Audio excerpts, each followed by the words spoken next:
കുരിശെടുത്തൻ യേശുവിനെ അനുഗമിക്കും ഞാൻ അന്ത്യം വരെ. കുരിശെടുത്തൻ യേശുവിനെ അനുഗമിക്കും ഞാൻ അന്ത്യം വരെ. ഭാരങ്ങൾ നേരിടുമ്പോൾ കരങ്ങളാൽ താങ്ങിടുന്നു. ഭാരങ്ങൾ നേരിടുമ്പോൾ കരങ്ങളാൽ താങ്ങിടുന്നു.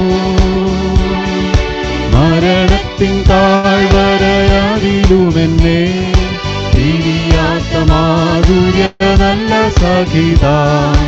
മരണത്തിൻ താഴ്വരയാതിലുമെന്നെ തിരിയാത്ത മാധുര്യ നല്ല സഖിത. കുരിശെടുത്തൻ യേശുവിനെ അനുഗമിക്കും ഞാൻ അന്ത്യം വരെ. കുരിശെടുത്തൻ യേശുവിനെ അനുഗമിക്കും ഞാൻ അന്ത്യം വരെ. അവൻ എന്നെ അറിഞ്ഞിടുന്നു, അവനിൽ കരുതിടുന്നു. അവൻ എന്നെ അറിഞ്ഞിടുന്നു, അവനിൽ കരുതിടുന്നു. ആവശ്യഭാരങ്ങളണഞ്ഞിടുമ്പോൾ അവലംബമായി എനിക്കവൻ മാത്രമാ. ആവശ്യഭാരങ്ങളണഞ്ഞിടുമ്പോൾ അവലംബമായി എനിക്കവൻ മാത്രമാ. കുരിശെടുത്തൻ യേശുവിനെ അനുഗമിക്കും ഞാൻ അന്ത്യം വരെ. കുരിശെടുത്തൻ യേശുവിനെ അനുഗമിക്കും ഞാൻ അന്ത്യം വരെ. മാറിടും മനുജരെല്ലാം മറന്നിടും സ്നേഹിതരും. മാറിടും മനുജരെല്ലാം മറന്നിടും സ്നേഹിതരും. മാറ്റമില്ലാത്തവനെന്നാനുവേൻ മഹിമയിൽ വാഴുന്നുവെന്നുമെനിക്കാൻ. മാറ്റമില്ലാത്തവനെന്നാനുവേൻ മഹിമയിൽ വാഴുന്നുവെന്നുമെനിക്കാൻ. കുരിശെടുത്തൻ യേശുവിനെ അനുഗമിക്കും ഞാൻ അന്ത്യം വരെ. കുരിശെടുത്തൻ യേശുവിനെ അനുഗമിക്കും ഞാൻ അന്ത്യം വരെ. തീരണം പാരിലെന്നാ തിരുപാദ സേവയതാ. തീരണം പാരിലെന്നാ തിരുപാദ സേവയതാ. ചേരും ഞാൻ ഒടുവിലും പ്രിയനരികിൽ അരുമയോടവനെന്നെ. ചേരും ഞാൻ ഒടുവിലും പ്രിയനരികിൽ അരുമയോടവനെന്നെ മാറോടണയ്ക്കും. കുരിശെടുത്തൻ യേശുവിനെ അനുഗമിക്കും ഞാൻ അന്ത്യം വരെ. കുരിശെടുത്തൻ യേശുവിനെ അനുഗമിക്കും ഞാൻ അന്ത്യം വരെ. സ്തോത്രം. കർത്താവിന്റെ അതിപരിശുദ്ധമായ തിരുനാമം ഇന്നും എന്നും എന്നേക്കും വാഴ്ത്തപ്പെടുമാറാകട്ടെ. മീറ്റിംഗിൽ അധ്യക്ഷനായിരിക്കുന്ന ബഹുമാന്യ കർത്തദാസനും സന്നിഹിതരായിരിക്കുന്ന മറ്റെല്ലാ കർത്തൃ ശുശ്രൂഷകന്മാർക്കും സഹോദരങ്ങൾ എല്ലാവർക്കും യേശുക്രിസ്തുവിന്റെ പരിശുദ്ധ നാമത്തിൽ ഹൃദയപൂർവ്വമായുള്ള വന്ദനങ്ങൾ അറിയിക്കുന്നു. സ്തോത്രം. ഈ സന്ധ്യയെങ്കിൽ നമുക്കൊരിക്കൽ കൂടി കർത്താവിന്റെ സന്നിധിയിൽ ഇങ്ങനെ കൂടി വരുവാൻ കർത്താവ് നൽകിയ അവസരത്തിനായി ഞാൻ സന്തോഷത്തോടെ കർത്താവിനെ സ്തുതിക്കുന്നു. ഇന്ന് ഒരു അവധി ദിവസമായിരുന്നല്ലോ നിങ്ങൾക്ക്. സ്തോത്രം. ഇന്ന് സ്തോത്രം സാവകാശമായിട്ട് ദിവസം പാണ്ടെക്കണം കർത്താവ് അവസരം നൽകുന്നതിൽ ഞാൻ സന്തോഷിക്കുന്നു. കർത്താവിനെ മഹത്വപ്പെടുത്തുന്നു. സ്തോത്രം. ഈ കഴിഞ്ഞ 4 ദിവസമായി ദൈവവചനത്തിൽ നിന്നും നമ്മൾ ഒരുമിച്ച് ചിന്തിക്കുവാനായിട്ട് കർത്താവ് അവസരം നൽകി. ഞാൻ നിങ്ങളെ പഠിപ്പിക്കുന്നു എന്നുള്ള ചിന്തയോടുകൂടിയല്ല, നമ്മൾ ഒരുമിച്ച് ദൈവവചനം വിചിന്തനം ചെയ്യുന്നു എന്നുള്ള ഒരു ചിന്ത മാത്രമേ എൻ്റെ മനസ്സിലുള്ളൂ. സ്തോത്രം. നിങ്ങളും ആ നിലയിലായിരിക്കണം ഇതെടുക്കേണ്ടത്. അതുകൊണ്ട് നിങ്ങൾക്ക് സ്തോത്രം ന്യായമായ വിശദീകരണങ്ങളൊക്കെ ആവശ്യമുണ്ടെങ്കിൽ ചോദിക്കാം. ഒരു ഇന്ററാക്റ്റീവ് സെഷന് നമുക്ക് പരസ്പരം കാണാനോ ഒരുമിച്ച് കൂടാനോ കഴിയുന്നില്ലെങ്കിലും നിങ്ങൾക്ക് സ്തോത്രം ന്യായമായ വിശദീകരണങ്ങൾ ആവശ്യമുള്ളത് നിങ്ങൾ ചോദിക്കുന്നത് സന്തോഷമാണ്. ഞാൻ പറയുകയുണ്ടായി. ഇന്ന് ഒരു പ്രിയ സഹോദരൻ ഒരു ചെറിയ കാര്യം എന്റെ ശ്രദ്ധയിൽപ്പെടുത്തിയിട്ടുണ്ട്. ഞാൻ പറഞ്ഞതുമായി ബന്ധപ്പെട്ട ഒരു വിശദീകരണമാണ്. സ്തോത്രം. അത് അല്പം ചുരുക്കമായി പറഞ്ഞു മുമ്പോട്ട് പോകാനായിട്ട് താല്പര്യപ്പെടുന്നു. സ്തോത്രം. പ്രിയപ്പെട്ടവരെ, കഴിഞ്ഞ ദിവസം ഞാൻ മനുഷ്യനിലെ 3 ഘടകങ്ങളെ സംബന്ധിച്ച് പറഞ്ഞപ്പോൾ ആത്മാവ്, ദേഹി, ദേഹം, ഈ 3 ഘടകങ്ങളെ കുറിച്ച് പറഞ്ഞപ്പോൾ ദേഹി എന്നുള്ളത് സ്വയബോധത്തിന്റെ ഘടകമാണ് എന്ന് പറയുകയുണ്ടായി. ആത്മാവ് ദൈവബോധത്തിന്റെ ഘടകവുമാണ്. ഈ സ്വയബോധത്തിന്റെ ഘടകമായ ദേഹി ഭയങ്കര കോംപ്ലിക്കേറ്റഡ് ആണ് ഒരർത്ഥത്തിൽ പറഞ്ഞാല്. ഹൃദയം എല്ലാറ്റെക്കാളും ദോഷമുള്ളത്. കർത്താവ് തന്നെ പറഞ്ഞല്ലോ, ദൈവവചനം പറയുന്നുണ്ടല്ലോ, ഹൃദയത്തിൽ നിന്നാണ് സകല ദോഷങ്ങളും വരുന്നതെന്നും കർത്താവ് പറയുകയുണ്ടായി. അപ്പോൾ ഈ ദേഹിയിൽ 4 ഭാഗങ്ങളുണ്ട് എന്നാണ് ഞാൻ പറഞ്ഞത്. 1 മനസ്സ്, ചിന്ത. 2 വികാരം അല്ലെങ്കിൽ ഹൃദയം, വിചാരം, വികാരം, ഇച്ഛാശക്തി, മനസാക്ഷി. ഈ 4ാമത് ഞാൻ പറഞ്ഞ മനസാക്ഷിയെ സംബന്ധിച്ച് ആണ് ഒരു വിശദീകരണം ആവശ്യപ്പെട്ടിട്ടുള്ളത്. അതായത് ചില തിയോളജിയൻസ് ഉണ്ട്, അവര് മനസാക്ഷി ആത്മാവിന്റെ ഭാഗമാണ് എന്ന് പഠിപ്പിക്കുന്നവരുണ്ട്. മനസാക്ഷി ആത്മാവിന്റെ ഭാഗമാണെന്ന്. അവര് അതിന് കാര്യമായ വിശദീകരണങ്ങളൊന്നുമില്ലെങ്കിലും അത് മനുഷ്യനിലെ ദൈവിക ഘടകമാണ് എന്ന ആശയം കൊണ്ടാണ് അവര് മനസാക്ഷിയെ ആത്മാവിന്റെ ഭാഗമായി ചിത്രീകരിക്കുന്നത്. എന്നാൽ ദൈവവചനത്തെ കൂടുതൽ ഒന്നും കൂടി കൂലങ്കഷമായിട്ട് ഒന്നും കൂടി അനലിറ്റിക്കലായിട്ട് ചിന്തിക്കുന്ന ചില അല്ല ഭൂരിപക്ഷം വേദശാസ്ത്രികളും ദേഹിയുടെ ഘടകമാണ് മനസാക്ഷി എന്നാണ് പറയുന്നത്. ചെറിയ വിശദീകരണങ്ങൾ പറയാം, നേരം കുറവായിട്ട് കൂടുതൽ വിശദീകരണത്തിന് പോകുന്നില്ല. അതായത് പ്രിയപ്പെട്ടവരെ, ഈ ആത്മാവ് നിർജീവമായിരിക്കുന്ന വ്യക്തികളിലും ദൈവബോധമേ ഇല്ലാത്ത വ്യക്തികളിലും, അവർക്ക് ദൈവബോധമേ ഇല്ല, ദൈവനിഷേധികളാണ്, ഈശ്വരന്മാരാണ്. യുക്തിവാദികൾ എന്ന് പറഞ്ഞില്ല കേട്ടോ, അവർ യുക്തിഹീനമായ കാര്യം പറയുന്നതുകൊണ്ട് അവരെ അങ്ങനെ യുക്തിവാദികൾ എന്ന് പറഞ്ഞില്ല. അവരങ്ങനെ ആ പേരൊക്കെ അവരങ്ങ് അവകാശപ്പെട്ടു, യുക്തിവാദികൾ എന്ന് പറയാം. അല്ലല്ല, യുക്തിഹീനരാവര്. അതുകൊണ്ട് നമ്മൾ നിരീശ്വരന്മാരെന്ന് പറഞ്ഞാൽ മതി. നിരീശ്വരന്മാരായ ആളുകളിലും മനസാക്ഷിയുണ്ട്.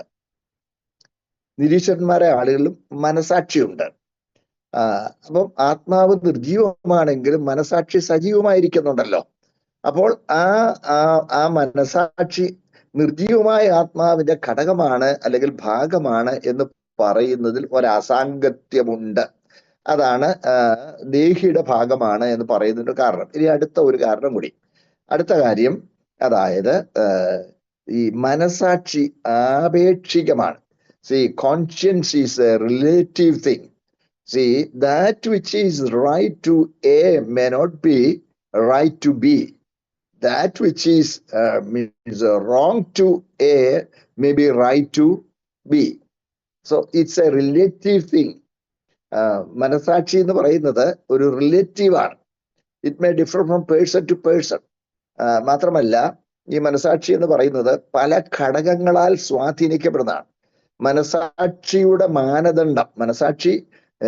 മാനദണ്ഡം അത് ദൈവികമായ ഘടകമാണ് എന്ന് പറയാൻ കഴിയാത്തതിന്റെ കാരണം, മനസാക്ഷി ശരിയും തെറ്റും തീരുമാനിക്കാൻ എടുക്കുന്ന മാനദണ്ഡം സ്വാധീനിക്കപ്പെടുന്നതാണ്. ഉദാഹരണം, ഒരുവന്റെ തൊഴിൽ അവന്റെ മനസാക്ഷിയെ സ്വാധീനിക്കും. ഇപ്പം എന്നോടൊരു കോഴിയെ കൊല്ലാൻ പറഞ്ഞാൽ എന്റെ പൊന്നപ്പനെ എന്നെ കൊണ്ട് നടക്കൂല, എനിക്ക് ഒക്കുകയില്ല. I cannot do that. നോക്കട്ടെ, നമ്മളിൽ എത്ര പേർക്ക് അത് കഴിയുമെന്ന് എനിക്ക് അറിഞ്ഞുകൂടാ. എന്നാൽ ഒരു ബുച്ചറെ എടുത്തേ, he does not mind even killing a bull. No? So it's a relative thing. അത് ഒരു ആപേക്ഷികമാണ്. ഏതാ മനസാക്ഷിയുടെ അളവുകോല്. നിങ്ങൾ ഓർത്ത് നോക്കി, എലാസ്റ്റിക് ടേപ്പ് എന്ന് പറഞ്ഞാൽ ഓർത്ത് നോക്കി. ഒരു എലാസ്റ്റിക് എടുത്ത് അതില് മീറ്റർ സെന്റിമീറ്റർ മാർക്ക് ചെയ്തിരിക്കാതിരിക്കട്ടെ, സെന്റിമീറ്റർ മീറ്റർ മാർക്ക് ചെയ്തിരിക്കുമ്പം മീൻസ് അളവ് ചുരുക്കി പിടിച്ചാൽ കുറച്ചേ ഉള്ളൂ, വലിച്ചു പിടിച്ചാൽ കൂടുതലാന്ന് തോന്നും. Means elastic tape, elastic measurement പോലെയാണ് മനസാക്ഷി എന്ന് പറയുന്നത്.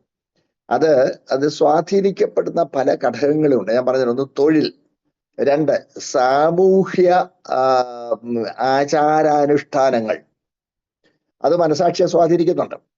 സാമൂഹ്യമായത് മീൻസ് ചില സമൂഹങ്ങളിൽ ശരിയായത് മറ്റൊരു സമൂഹത്തിൽ ശരിയല്ല. ഞാൻ പറയുന്നത് മനസാക്ഷി എന്ന് പറയുന്നത് ആപേക്ഷികമാണ്, ഇറ്റ്സ് എ റിലേറ്റീവ് തിങ്. അപ്പോൾ ആ മനസാക്ഷി ഉപയോഗിക്കുന്ന മാനദണ്ഡം എന്ന് പറയുന്നത് തന്നെ it varies from person to person. സ്തോത്രം.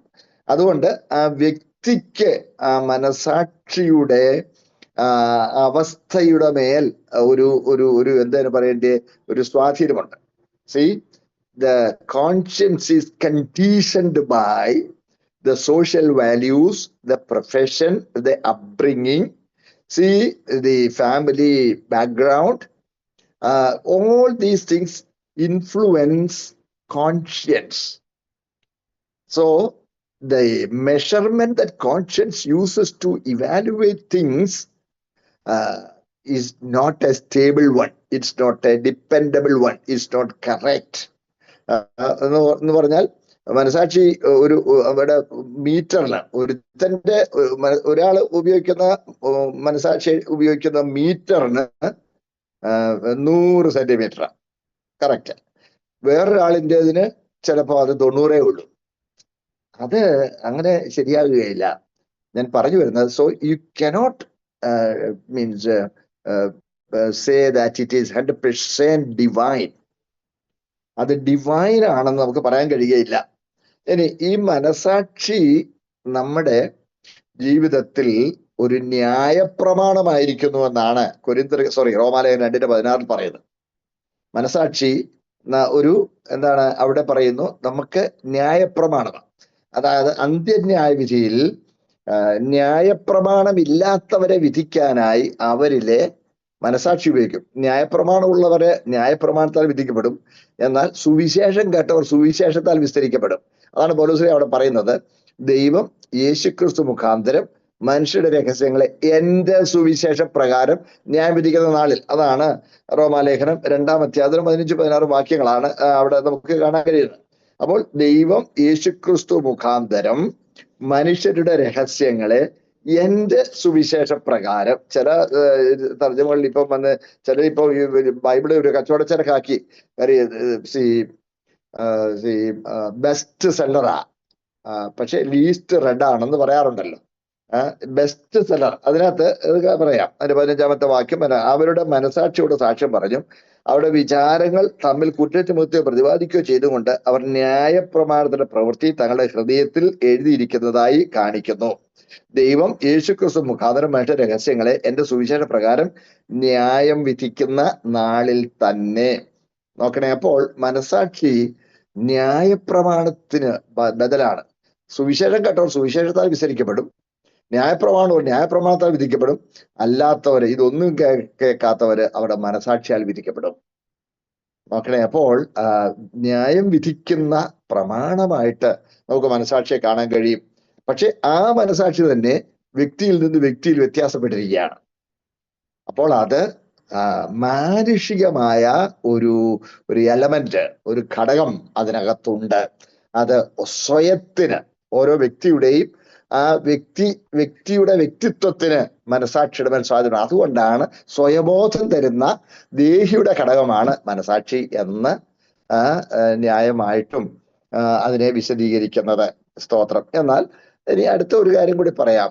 വേറെ ചില അപൂർവ ചില ഞാൻ എൻ്റെ പേഴ്സണൽ തിയോളജിയിൽ ഞാൻ നിങ്ങളോട് പറയാം. സ്തോത്രം. അതായത് ഈ മനുഷ്യനിലെ ദേഹിയും ആത്മാവും ചേർന്നാണ് ഇരിക്കുന്നത്. ദേഹിമാത്മാവും ചേർന്ന് ഇരിക്കുന്നത് കൊണ്ട് ഒരുവൻ മരിക്കുമ്പോഴും ദേഹിമാത്മാവും ചേർന്നാണ് ദേഹം വിട്ടു പോകുന്നത്. അതുകൊണ്ടാണ് ദേഹിമാത്മാവും ദേഹം വിട്ടു പോകുമ്പോൾ ദേഹിമാത്മാവും ചേർന്നിരിക്കുന്നത് കൊണ്ടാണ് മരിക്കുന്ന ഒരു വ്യക്തിക്ക് സ്വയബോധമുണ്ട്. തനിക്ക് എന്താ സംഭവിക്കുന്നതെന്നുള്ളത് അവന് മനസ്സിലാവും. അയ്യോ, ഞാൻ മരിക്കുന്നു, ഞാൻ മരിക്കുകയാണ്. നോക്കണേ, അവന് സ്വയബോധം. നമുക്കറിയാമല്ലോ, ലാസറിന്റെയും ധനവാന്റെയും ഉപമ നമ്മുടെ വാഴ്ത്തപ്പെട്ട കർത്താവ് പറഞ്ഞത് നമുക്ക് ലൂക്കോസ് വിശേഷം നമ്മൾ വായിക്കുന്നുണ്ടല്ലോ. ലാസറിന്റെയും ധനവാന്റെയും ഉപമ കർത്താവ് പറഞ്ഞപ്പോൾ, സ്തോത്രം, ധനവാൻ അവന് സ്വയബോധമുണ്ട് മരണശേഷവും. അവന് ഞാൻ ധനവാൻ, ഇനി ലാസർ എന്നുള്ളത് ഒരു പ്രോപ്പർ നെയിം ആയിരിക്കുന്നത് പോലെ ഈ ധനവാൻ എന്നുള്ളതും ഒരു പ്രോപ്പർ നെയിമാണ്. ഡൈവ്സ് എന്നാണ് പല വേർഷൻസിലും. ഡൈവ്സ് അതൊരു പേരാ. ലാസർ എന്നുള്ളത് ഒരു പേരായിരിക്കുന്ന പോലെ ധനവാൻ എന്നുള്ളത് ഒരു പേരാണ്. നമ്മുടെ ഇടയിൽ തന്നെ ധനവാൻ എന്നുള്ള അർത്ഥം വരുന്ന പേരുകളുണ്ടല്ലോ. റിച്ചി പറയാറുണ്ട്, അമീർ പറയാറുണ്ടല്ലോ, പേരുണ്ടല്ലോ. അമീർ, സമ്പത്ത്, വടക്കേടിലൊക്കെ ധാരാളം കാണുന്ന പേരാ സമ്പത്ത്. അത് തർജ്ജിമ ചെയ്തു പോയി, അതുകൊണ്ടാണ് ധനവാൻ. അവൻ ധനവാനായിരുന്നു താനും, സ്തോത്രം. അതുകൊണ്ട് അതൊരു വ്യക്തിയാണ്. ധനവാൻ എന്നുള്ളത് ഒരു വ്യക്തിയാണ്. ആ വ്യക്തിക്ക് അവൻ 5 സഹോദരന്മാരുണ്ടെന്നും അവനിവിടെ യാതനാ സ്ഥലത്ത് വന്നെന്നും അവര് സുവിശേഷം അനുസരിച്ചില്ലെങ്കിൽ അവരും ഇവിടെ തന്നെ വരുമെന്നും നോക്കണേ, അത് ലാസറാണെന്നും അത് അബ്രഹാമിന്റെ മടിയിലാണ് അവൻ ഇരിക്കുന്നതെന്നും നോക്കണേ. ഈ കാര്യങ്ങളൊക്കെ അവന് സ്വയബോധമുണ്ട്. അപ്പോൾ സ്വയബോധത്തിന്റെ ഘടകമാണ് ദേഹി. ഈ ദേഹിമാതാവ് ചേർന്നാണ് ഇരിക്കുന്നത്. അതുകൊണ്ട് മനസാക്ഷി ആത്മാവിന്റെ ഭാഗമാണ് നിങ്ങൾ ചിന്തിച്ചാലും ദേഹിയുടെ ഭാഗമാണ് നിങ്ങൾ ചിന്തിച്ചാലും കാര്യമായ വ്യത്യാസം അതിനകത്ത് ഉണ്ടാകുന്നില്ല. പക്ഷേ സ്തോത്രം, മറ്റ് പല കാര്യങ്ങൾ എടുക്കുമ്പോൾ അത് ദേഹിയുടെ ഭാഗമാണ് എന്ന് പറയുന്നതാണ് കൂടുതൽ കൃത്യമായത്. സ്തോത്രം. ഇനി ആത്മാവിന്റെ ഭാഗമാണെന്ന് പറയുന്ന ആളുകൾ പറയുന്ന ഒരു കാര്യമുണ്ട്. അത് കൊരിന്ത്യർക്കെഴുതിയ 1-ാമത്തെ ലേഖനം അതിന്റെ 2-ാമത്തെ അധ്യായത്തിൽ മനുഷ്യനിലുള്ളത് മനുഷ്യനിലെ അവനിലെ മനുഷ്യാത്മാവല്ലാതെ ആരും അറിയുന്നില്ല എന്ന ഒരു ഭാഗമുണ്ട്. കൊരിന്ത്യർക്കെഴുതിയ 1-ാമത്തെ ലേഖനം 2-ാമത്തെ അധ്യായം 11-ാമത്തെ വാക്യം, മനുഷ്യനിലുള്ളത് അവനിലെ മനുഷ്യാത്മാവല്ലാതെ മനുഷ്യൻ ആർ അറിയും. അപ്പോ എല്ലാം അറിയുന്നത് മനസാക്ഷിയാണെന്നും, സ്തോത്രം, മനസാക്ഷി ആത്മാവിന്റെ ഭാഗമാണെന്നും ആ വാക്യമാണ് അവരെടുക്കുന്നത്. സ്തോത്രം. സ്വയബോധവുമായി ബന്ധപ്പെട്ടതായതുകൊണ്ട് സ്തോത്രം, വ്യക്തിയിൽ നിന്ന് വ്യക്തിയിലേക്ക് മാറ്റപ്പെടുന്നത് കൊണ്ടും പിന്നെ പല സ്വാധീനങ്ങൾ ഇതിന്മേൽ ഉണ്ടാകുമെന്നുള്ളത് കൊണ്ടും ഒരിക്കലും ഒരു സ്റ്റാൻഡേർഡ് ആയിട്ട് മനസാക്ഷിയെ കാണാൻ കഴിയാത്തത് കൊണ്ടും സ്തോത്രം, നമ്മളറിയാൻ പൗലോസിനെ പറയുന്നത് മനസാക്ഷിയിൽ ചൂടുവെച്ചവരാകും. മനസാക്ഷിയിൽ ചൂടുവെച്ചവരാകും. മനസാക്ഷി is not a reliable thing. മനസാക്ഷിയിൽ തോന്നുന്ന അത് ശരിയായി തോന്നുന്നത് ദൈവം മുമ്പായി ശരിയായിരിക്കണമെന്നില്ല. ആത്മാവിന്റെ വിലയിരുത്തലായിരിക്കില്ല മനസാക്ഷിയുടെ വിലയിരുത്തൽ. സ്തോത്രം. അതുകൊണ്ട് ദേഹിയുടെ ഭാഗമാണ് എന്ന് പറയുന്നതാണ് കൂടുതൽ സുരക്ഷിതമായ ഭാഗം. പക്ഷേ ദേഹിയുമാത്മാവും ചേർന്നിരിക്കുന്നതുകൊണ്ട് ആരെങ്കിലും ആത്മാവിന്റെ ഭാഗമാണ് എന്ന് പറഞ്ഞാലും കാര്യമായ വ്യത്യാസം അതിനകത്ത് ഉണ്ടാകുന്നില്ല. അത്രയും കാര്യം പറഞ്ഞ് നിങ്ങൾക്ക് വ്യക്തമായി ഞാൻ വിശ്വസിക്കുന്നു. സ്തോത്രം. അതെ, മുമ്പോട്ട് പോകുന്നു.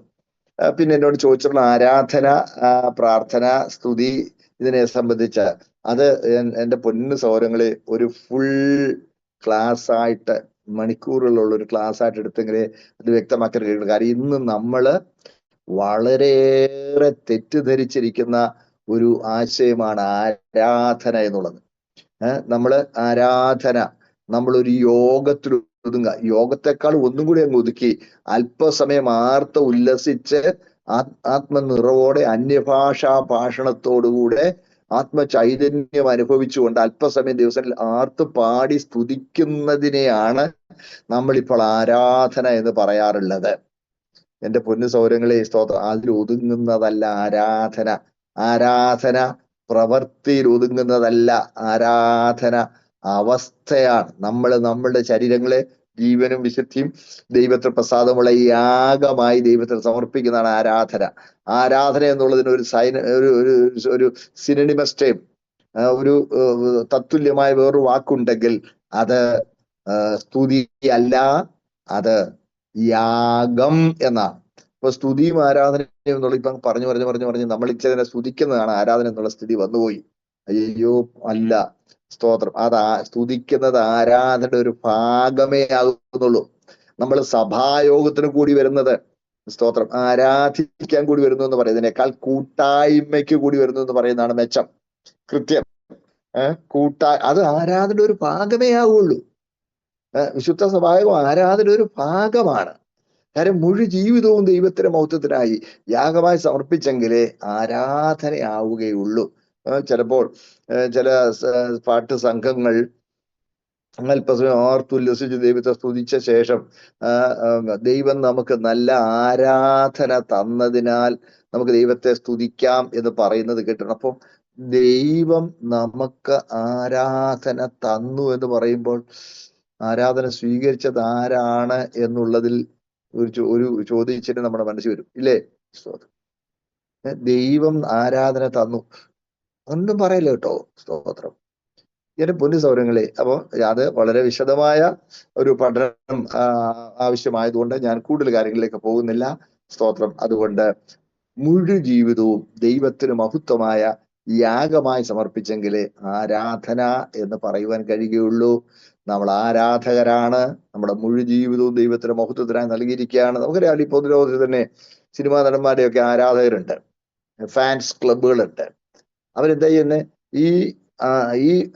അവരുടെ ആരാധനാമൂർത്തി, ആരാധ്യനായ വ്യക്തിയെ ഇവർ ഇമിറ്റേറ്റ് ചെയ്യുക.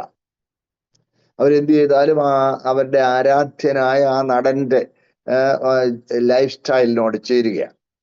എന്ന് പറഞ്ഞാൽ ഒരു മിനി നടൻ, ആ നടന്റെ ഒരു കൊച്ചു പതിപ്പാകാനാണ് അവൻ ഉത്സാഹിക്കുന്നത്.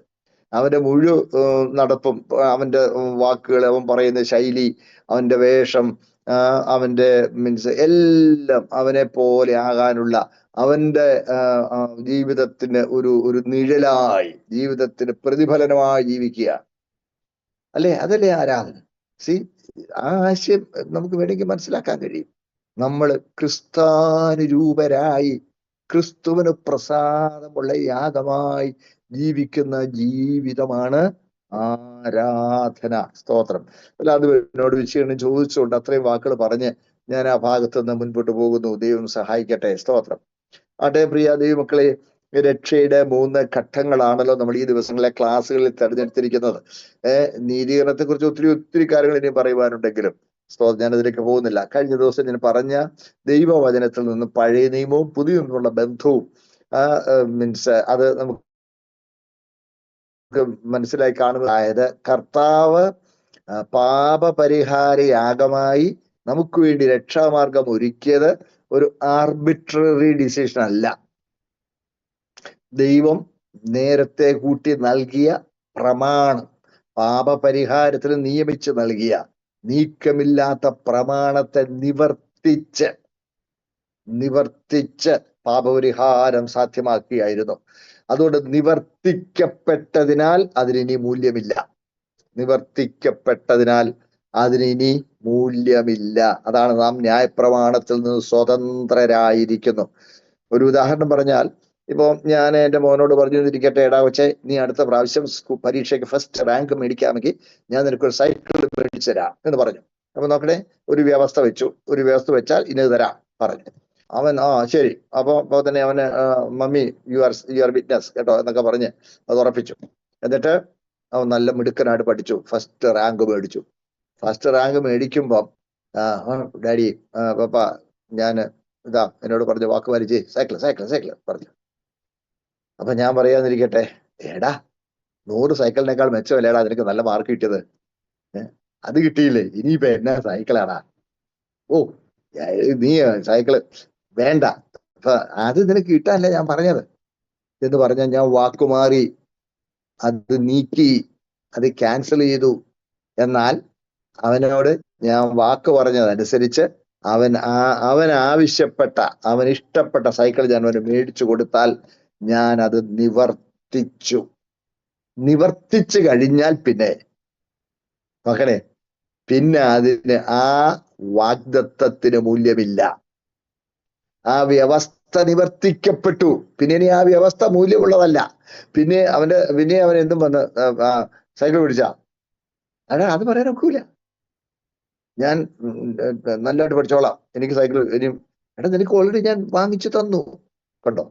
അപ്പൊ നിവർത്തിച്ചു കഴിഞ്ഞാൽ പിന്നെ അതിന് മൂല്യമില്ല. ഇതുപോലാണ് ന്യായപ്രമാണത്തിന് മൂല്യമില്ല. സ്തോത്രം. അത് യഹൂദനെ സംബന്ധിച്ചിടത്തോളം അത് മൂല്യമുള്ളതായിരിക്കാം, പക്ഷേ നമ്മെ സംബന്ധിച്ച് നിവർത്തിക്കപ്പെട്ടതാണ്, അതിന് നമുക്ക് മൂല്യമില്ല. ഇത് പറയുമ്പോൾ ചിലപ്പോൾ ചിലരുടെ മനസ്സിൽ ചോദ്യം വന്ന് കാണും, അങ്ങനെയാണെങ്കിൽ പിന്നെ 10 കൽപ്പന വാലിഡ് അല്ലേ? ഈ സെവന്ത് ഡേ അഡ്വന്റിസ്റ്റ് എന്ന് പറയുന്ന ഒരു സമൂഹമുണ്ട്. അവര് പറയുന്ന അവരിതിനെ രണ്ടാക്കും എന്ന് പറഞ്ഞാൽ കാർമ്മികമെന്നും ധാർമ്മികമെന്നും ന്യായപ്രമാണത്തെ പ്രത്യേകിച്ച് 10 കൽപ്പനകളെ രണ്ടാക്കും. കാർമ്മികമായതെന്നും ധാർമ്മികമായതെന്നും. ന്യായപ്രമാണത്തെ രണ്ടാക്കി കാർമ്മികമായതാണ് യാഗങ്ങൾ, പെരുന്നാളുകൾ, അതൊക്കെ.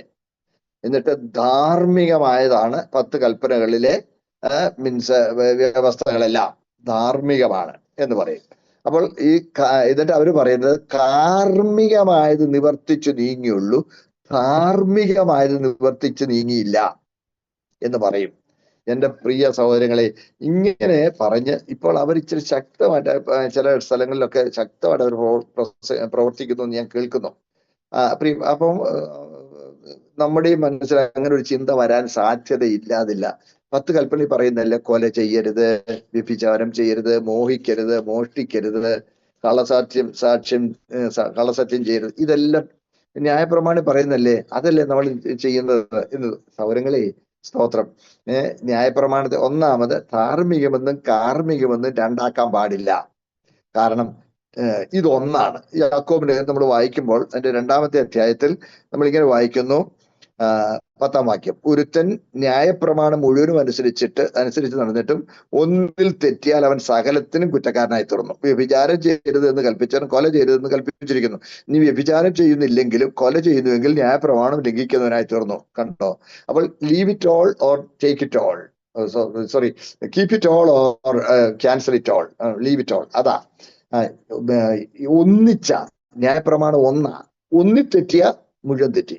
അപ്പോൾ ന്യായപ്രമാണം നിവർത്തിച്ചു എന്ന് വരുമ്പോ തന്നെ കാർമ്മികമെന്നും ധാർമ്മികമെന്നും വതിരിക്കാനേ പാടില്ല. ഒന്നാണ്. കാർമ്മികവും ധാർമ്മികവുമായതെല്ലാം ചേർന്ന് ന്യായപ്രമാണം ഒന്നാണ്. സ്തോത്രം. അതുകൊണ്ട് ആ വാദഗതി തന്നെ അടിസ്ഥാനരഹിതമാണ്. അടുത്തത്, സ്തോത്രം, നമ്മൾ ഇന്ന് കൊല ചെയ്യാത്തതും ദോഷം ചെയ്യാത്തതും മോഷ്ടിക്കാത്തതും മോഹിക്കാത്തതും ഒന്നും ന്യായപ്രമാണത്തിൽ അങ്ങനെ പറഞ്ഞിരിക്കുന്നു എന്നുള്ളത് കൊണ്ടല്ല. ഒരു വിശുദ്ധൻ എന്ന നിലയ്ക്ക് നമുക്കത് യോഗ്യമല്ല.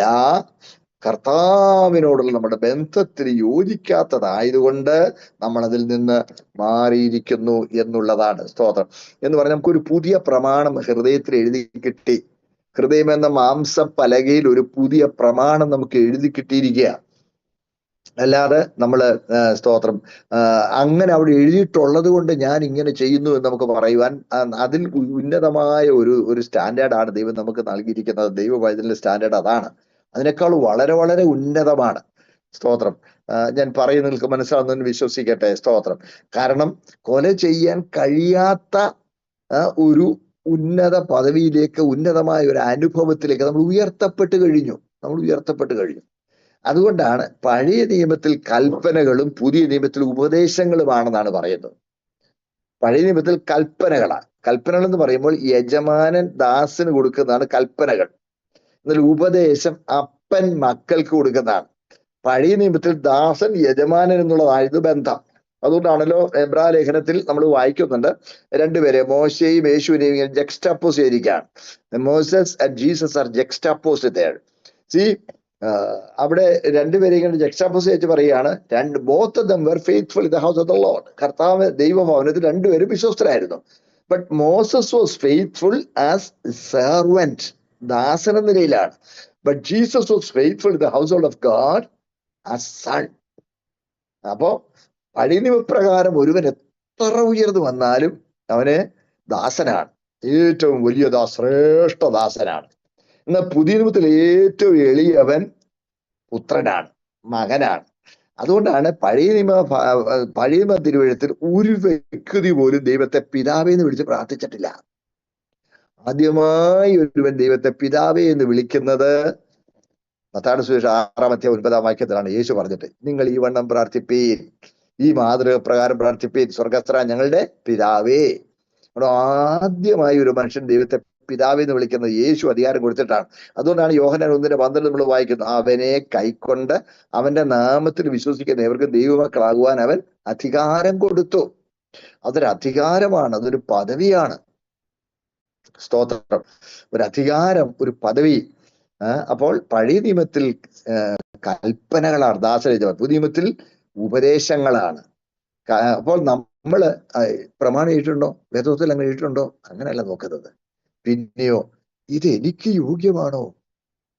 ഒരു ദൈവം നിലയ്ക്ക് ഇത് യോഗ്യമാണോ? ഇതിൽ കർത്താവ് പ്രസാദിക്കുമോ? സ്തോത്രം.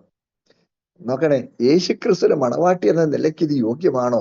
അതാണ് നമ്മൾ തീരുമാനമെടുക്കുന്നതിന്റെ നമ്മുടെ ലൈഫ് റൂൾ, നമ്മുടെ ജീവിത പ്രമാണം. അതായത് റൂൾ ഓഫ് അവർ ലൈഫ്. അതാണ് സ്തോത്രം. അല്ലാതെ മീൻസ് കൽപ്പന ഞങ്ങൾ എഴുതിയിരിക്കുന്നുണ്ട് ഞാൻ ഇങ്ങനെ ചെയ്യുന്നു എന്നല്ല. അതുകൊണ്ട് സൗരങ്ങളെ, പുസ്തകത്തിൽ സിനിമ കാണരുത് പുസ്തകത്തിലുണ്ടോ? പുക വലിക്കരുത് പുസ്തകത്തിലുണ്ടോ? ശരി, നമുക്ക് യോഗ്യമല്ലാത്തത് പാടില്ല.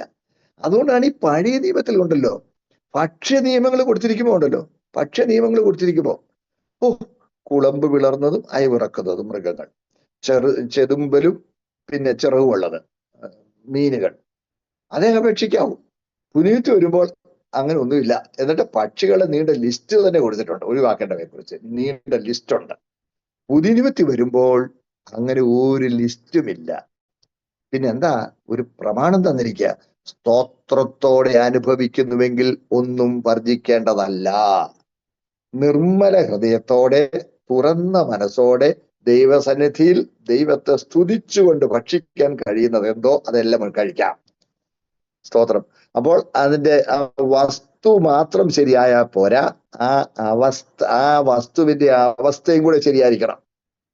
ഉദാഹരണം പറഞ്ഞാൽ, കൈക്കൂലി മേടിച്ച കാശ് കൊണ്ട് വാങ്ങിച്ച ഭക്ഷണ സാധനം നിർമ്മല ഹൃദയത്തോടെ സ്തോത്രം ചെയ്യാൻ കഴിയാത്തതാണ്. അത് നമുക്ക് നിഷിദ്ധമാണ്. അപ്പോൾ വസ്തു ശരിയായിരുന്നാൽ പോരാ, അതിന്റെ അവസ്ഥയും ശരിയായിരിക്കണം. ഇതാണ് കൽപ്പനയല്ല, ഉപദേശമാണ്. അതുകൊണ്ട് ന്യായപ്രമാണത്തിൽ അല്ലെ ധാർമ്മികമായ പ്രമാണങ്ങളും നിവർത്തിച്ചു നീങ്ങി. ഇനി പുതിയ ഉദാഹരണം പറഞ്ഞാൽ, വിഗ്രഹം എന്ന് പറയുന്നതോ?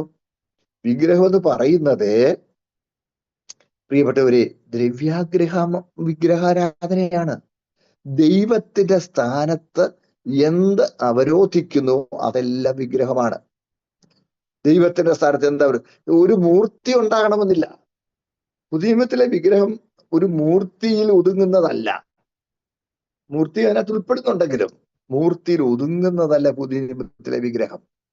പിന്നെ ദൈവത്തിന്റെ സ്ഥാനത്ത് എന്ത് വയ്ക്കുന്നുവോ അത് വിഗ്രഹമാണ്. നമ്മുടെ മക്കള് വിഗ്രഹമാകാം, നമ്മുടെ ജോലി വിഗ്രഹമാകാം, നമ്മുടെ വാഹനം വിഗ്രഹമാകാം. നോക്കണേ, ദൈവത്തെക്കാളേറെ മക്കളെ സ്നേഹിച്ചാൽ മക്കൾ വിഗ്രഹമാകും. അപ്പൊ കണ്ടില്ലേ, പ്രമാണമൊക്കെ മാറി. അങ്ങനെ പറഞ്ഞു പോയാൽ നേരം പോകുമല്ലോ. രക്ഷയുടെ 2ാം ഘട്ടത്തിലേക്ക് ഞാൻ കടക്കട്ടെ. സ്തോത്രം. സമയം വളരെ പോകുന്നത് കൊണ്ട് പ്രിയപ്പെട്ടവര്, രക്ഷയ്ക്ക് 3 ഘട്ടം ഉണ്ടെന്നുള്ളത് നമുക്ക് തിരുവനന്തപുരത്ത് മനസ്സിലാക്കാൻ കഴിയും. രക്ഷിക്കപ്പെട്ടുകൊണ്ടിരിക്കുന്നു, രക്ഷിക്കപ്പെടും. അതിനുള്ള വാക്യങ്ങളൊക്കെ എല്ലാം വായിക്കാനായിട്ട് ആവശ്യം ഇല്ലെന്ന് വിചാരിക്കട്ടെ. സ്തോത്രം. നമുക്കെല്ലാം അറിയാവുന്നതാണ്. രക്ഷിക്കപ്പെട്ടിരിക്കുന്നു, എഫേസ്യർ 2:5, റോമർ 8:24, എഫേസ്യർ 2:8, 2 തിമോത്തി 1:9, തീത്തോസ് 3:5. ഈ വാക്യങ്ങളെല്ലാം നമ്മൾ രക്ഷിക്കപ്പെട്ടിരിക്കുന്നു എന്നുള്ളത് കാണാൻ കഴിയും. ഇനി രക്ഷിക്കപ്പെട്ടുകൊണ്ടേയിരിക്കുന്നു. ഫിലിപ്പ് ലേഖനം 2:12 രക്ഷക്കായി പ്രവർത്തിപ്പീൻ എന്നുണ്ട്. അപ്പൊ പ്രവർത്തിച്ചുകൊണ്ടേയിരിക്കുക. കൊരിന്ത്യർക്ക് 1 ലേഖനം 1:18, സ്തോത്രം.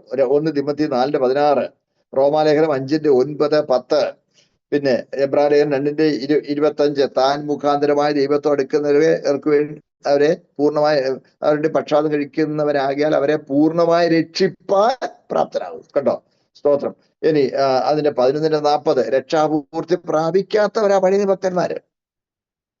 ഇന്നലെ നമ്മൾ കണ്ടല്ലോ, അവരാരും രക്ഷാപൂർത്തി പ്രാപിച്ചവരല്ല. അപ്പൊ രക്ഷയിൽ അവരുടെ ജീവകാലം മുഴുവൻ രക്ഷ തുടർന്നുകൊണ്ടിരിക്കുകയാണ്. പൂർത്തീകരണത്തിന് വേണ്ടി ഇങ്ങനെ നോക്കി നിൽക്കുക എന്ന് പറഞ്ഞാൽ ഒരുമിച്ചാണ് രക്ഷാപൂർത്തി ദൈവസഭ ഒരുമിച്ചാണ് രക്ഷാപൂർത്തി പ്രാപിക്കുന്നത്. ഒരു ഉദാഹരണം പോലെ പറഞ്ഞാൽ, 400 മീറ്റർ റിലേ റേസ് 4 പേര് ഓടുക. ഒരു ബറ്റാലിയൻ കൊണ്ട് ഓടുക. ഒന്നാമത്തവൻ ഈ ഒന്നാമത്തെ ടീമിലുള്ളവൻ ബറ്റാലിയൻ കൊണ്ട് ആഞ്ഞോടി 1 മീറ്റർ ലീഡാക്കി രണ്ടാമൻ കൈ നീട്ടി രണ്ടാമന്റെ കയ്യിലോട്ട് കൊടുത്തു. രണ്ടാമൻ വലിഞ്ഞോടി അവൻ അത് 1.5 മീറ്റർ ആക്കി മൂന്നാമന്റെ കൊടുത്തു. മൂന്നാമൻ പിന്നെ ആഞ്ഞോടി 2 മീറ്റർ ആക്കി നാലാമന്റെ കൊടുത്തു. നാലാമന്റെ കൊടുത്ത് അവൻ ആഞ്ഞോടുമ്പോൾ മറ്റവർ ജയിച്ചു. പക്ഷേ വിക്ടറി സ്റ്റാൻഡ് വരണമെങ്കിൽ നാലാമനും ഓടി ലീഡ് കിട്ടിയെങ്കിൽ മാത്രമേ 4 പേരും കൂടെ ഒന്നിച്ച് വിക്ടറി സ്റ്റാൻഡ് കയറുള്ളൂ. ബാക്കി 1, 2, 3 ആളുകൾ അവന്റെ റോള്, അവന്റെ ഭാഗം വിജയകരമായി പൂർത്തീകരിച്ചു വെയിറ്റ് ചെയ്യുകയാ. സ്തോത്രം. അവര് സാക്ഷികളായി നിൽക്കുക. സ്തോത്രം.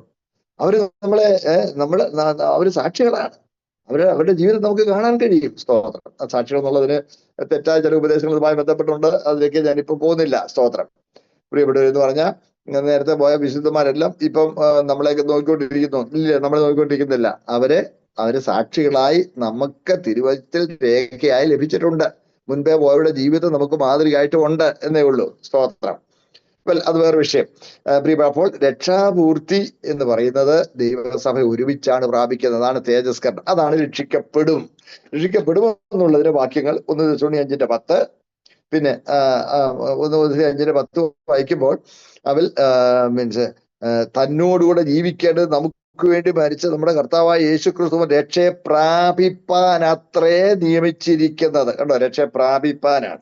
1 Petrus 1:4 അന്ത്യകാലത്ത് ഒരുക്കിയിരിക്കുന്ന രക്ഷ. സ്തോത്രം. അന്ത്യകാലത്ത് വെളിപ്പെടുവാനിരിക്കുന്ന രക്ഷയ്ക്കായി കാക്കപ്പെടുന്നവർ എന്ന് നമ്മളവിടെ വായിക്കുന്നുണ്ട്. അപ്പൊ നോക്കണേ. സ്തോത്രം. പത്രോസിന്റെ 1-ാം ലേഖനം 1-ാം അധ്യായം 4-ാമത്തെ വാക്യം, അന്ത്യകാലത്ത് വെളിപ്പെടുവാൻ ഒരുങ്ങിയിരിക്കുന്ന രക്ഷയ്ക്ക് വിശ്വാസത്താൽ ദൈവശക്തിയിൽ കാക്കപ്പെടുന്ന നിങ്ങൾക്ക് വേണ്ടി. കണ്ടോ. സ്തോത്രം. ഇനി മറ്റൊന്ന് 2 തിമോത്തി 2:10, ഫിലിപ്പിയർ 1:4, 1 യോഹന്നാൻ 3:2-3 നമുക്കറിയാമല്ലോ. കൽമീൻ അന്ത്യവക്കൾ നോക്കി അറിയാമല്ലോ. സ്തോത്രം. റോമർ 13:11. സ്തോത്രം. നാം വിശ്വസിച്ച സമയത്തേക്കാൾ രക്ഷ നമുക്ക് അടുത്തിരിക്കുന്നു. 2 Thessalonians 2:14 നമ്മൾ കുറിവാക്യമായിട്ട് എടുത്ത വാക്യമാണ്. യേശുക്രിസ്തുവിന്റെ മഹത്വം പ്രാപിപ്പാനല്ലോ അവൻ ഞങ്ങളുടെ സുവിശേഷ ഘോഷണാൽ നിങ്ങളെ രക്ഷയ്ക്ക് വിളിച്ചത്. അപ്പോൾ ഈ മൂന്ന് അനുഭവങ്ങളും രക്ഷയുടെ ത്രികാല അനുഭവങ്ങൾ എന്ന് പറയാം. അപ്പോൾ ഒന്നാമത്തതാണ് നീതീകരണം. അത് നമ്മുടെ ചുരുക്കമായിട്ട്, തീരെ ചുരുക്കവുമല്ല, എന്നാൽ വിശദമായിട്ട് നമ്മൾ അത് ചിന്തിക്കുകയുണ്ടായി. സ്തോത്രം. രണ്ടാമത്തതാണ് വിശുദ്ധീകരണം. അപ്പോൾ നീതീകരിക്കപ്പെടുന്നത് എങ്ങനെയാണെന്ന് ഞാൻ ഇന്നലെ നിങ്ങളെ പറഞ്ഞു ഒടുവിൽ നിർത്തിയത് വീണ്ടും ജനം എന്നുള്ള ആശയത്തിലാണ്.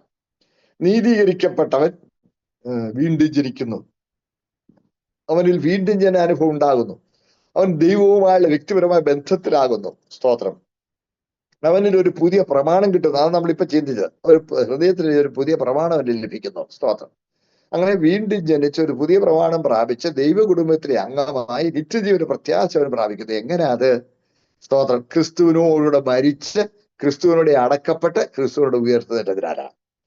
നോക്കണേ. അപ്പോൾ ജഡപ്രകാരം ആരെയും അറിയാൻ പോലും പിന്നെ അനുവാദമില്ല. അതുകൊണ്ട് ഞങ്ങൾ ഇനി ജഡപ്രകാരം ആരെയും അറിയുന്നില്ല.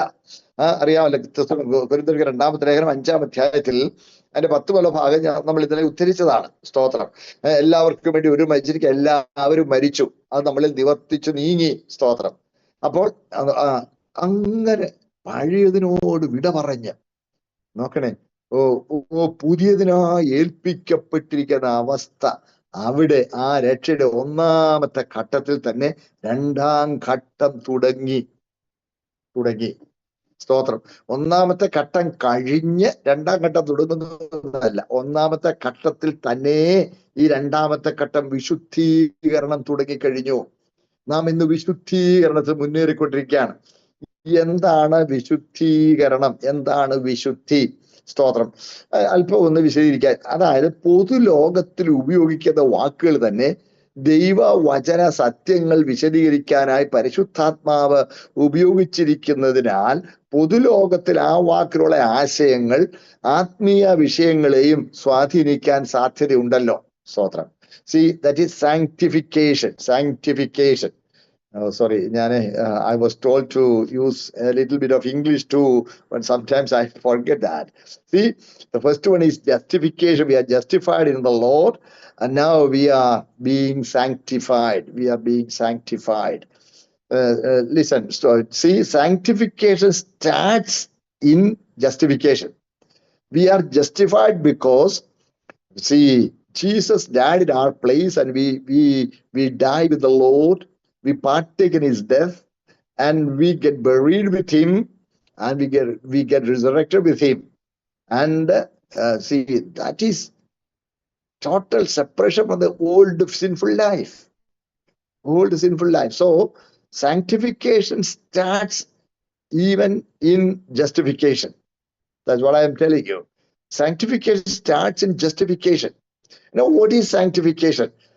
I was telling, because in the secular world, certain words are used, and the same words are used in theological studies also. See, the idea of that word in the secular world may influence the idea in the theological sense also. So then we have to be very specific in defining theological terms. അതുകൊണ്ട് വിശുദ്ധി എന്ന പൊതുലോകത്തിൽ പറയുന്ന വാക്ക് തന്നെ ഉപയോഗിച്ചിരിക്കുന്നു എന്നുള്ളത് കൊണ്ട്, സ്തോത്രം, തമ്മിലുള്ള വ്യത്യാസം, പൊതുലോകത്തിൽ പറയുന്ന ആശയത്തിൽ നമ്മൾ സ്വാധീനിക്കപ്പെടരുത് എന്നാണ് ഞാൻ പറയുന്നത്. മുമ്പോട്ട് പോകുന്നു. There are 3 words in the original scriptures, and in Malayalam also there are 3 words. In Malayalam, the 3 Malayalam words I will mention first. ഒന്നാമത് മലയാളത്തിലുള്ള 3 വാക്കുകൾ ശുദ്ധം, വിശുദ്ധം, പരിശുദ്ധം. ശുദ്ധം, വിശുദ്ധം, പരിശുദ്ധം. The original words are hagnos, hagios, oxios. These are the 3 words in the original text. These are the 3 Greek words. Hagnos, hagios, oxios. ശുദ്ധം, വിശുദ്ധം, പരിശുദ്ധം. നമ്മൾ ചിലപ്പോൾ വിചാരിക്കും ശുദ്ധം എന്ന് പറഞ്ഞാൽ വെടിപ്പുള്ളത്, വിശുദ്ധം എന്ന് പറഞ്ഞാൽ ഇച്ചിരി കൂടെ വെളിപ്പെടും, പരിശുദ്ധം എന്ന് പറഞ്ഞാൽ ഏറ്റവും വെടിപ്പുള്ളത്. പോസിറ്റീവ്, കമ്പാരറ്റീവ്, സൂപ്പർലേറ്റീവ് എന്ന ചിന്ത നമ്മളിൽ വരാൻ സാധ്യതയുണ്ട്. എന്നാൽ അങ്ങനെയല്ല. നോക്കണേ, സ്തോത്രം, ഒരേ ആശയത്തിന്റെ ഡിഗ്രിയിലെ വേരിയേഷൻ അല്ല, പിന്നെ ആശയപരമായ, അടിസ്ഥാനപരമായ ആശയത്തിൽ തന്നെ വ്യത്യാസമുണ്ട്. ശുദ്ധം എന്ന് പറഞ്ഞാൽ ക്ലീൻ എന്നേ അതിനർത്ഥമുള്ളൂ. ബട്ട് വിശുദ്ധം എന്ന് പറയുമ്പോൾ exclusively set apart for a single cause, that is sanctified. So shuddham means clean, vishuddham means sanctified. ശുദ്ധം എന്ന് പറയുന്നത് വെടിപ്പുള്ളത്, അതിന്റെ എതിർപദം അശുദ്ധം എന്നാണ്. ശുദ്ധം എന്നുള്ളത് എതിർപദം അശുദ്ധം എന്നാണ്. എന്നാൽ വിശുദ്ധം എന്നുള്ളതിന്റെ എതിർപദം അശുദ്ധം എന്നല്ല. വിശുദ്ധം എന്നുള്ളതിന്റെ എതിർപദം സാമാന്യം എന്നാണ്. സ്തോത്രം, ശ്രദ്ധിക്കണേ, സ്തോത്രം. വിശുദ്ധം എന്നുള്ള എതിർപദം സാമാന്യം എന്നാണ്. I'll read out a verse from Ezekiel chapter 44 verse 23. യെഹെസ്കേൽ 44:23 ഞാനൊന്ന് വായിക്കാം. അവർ വിശുദ്ധമായതിനും സാമാന്യമായതിനും തമ്മിലുള്ള വ്യത്യാസം എന്റെ ജനത്തിന് ഉപദേശിച്ച് മലിനമായതും നിർമ്മലമായതും അവരെ തിരിച്ചറിയുമാറാക്കണം. സി കണ്ടോ, വിശുദ്ധമായതിനും ദ ഓപ്പോസിറ്റ് സാമാന്യമായതിനും. See, sanctified and common place.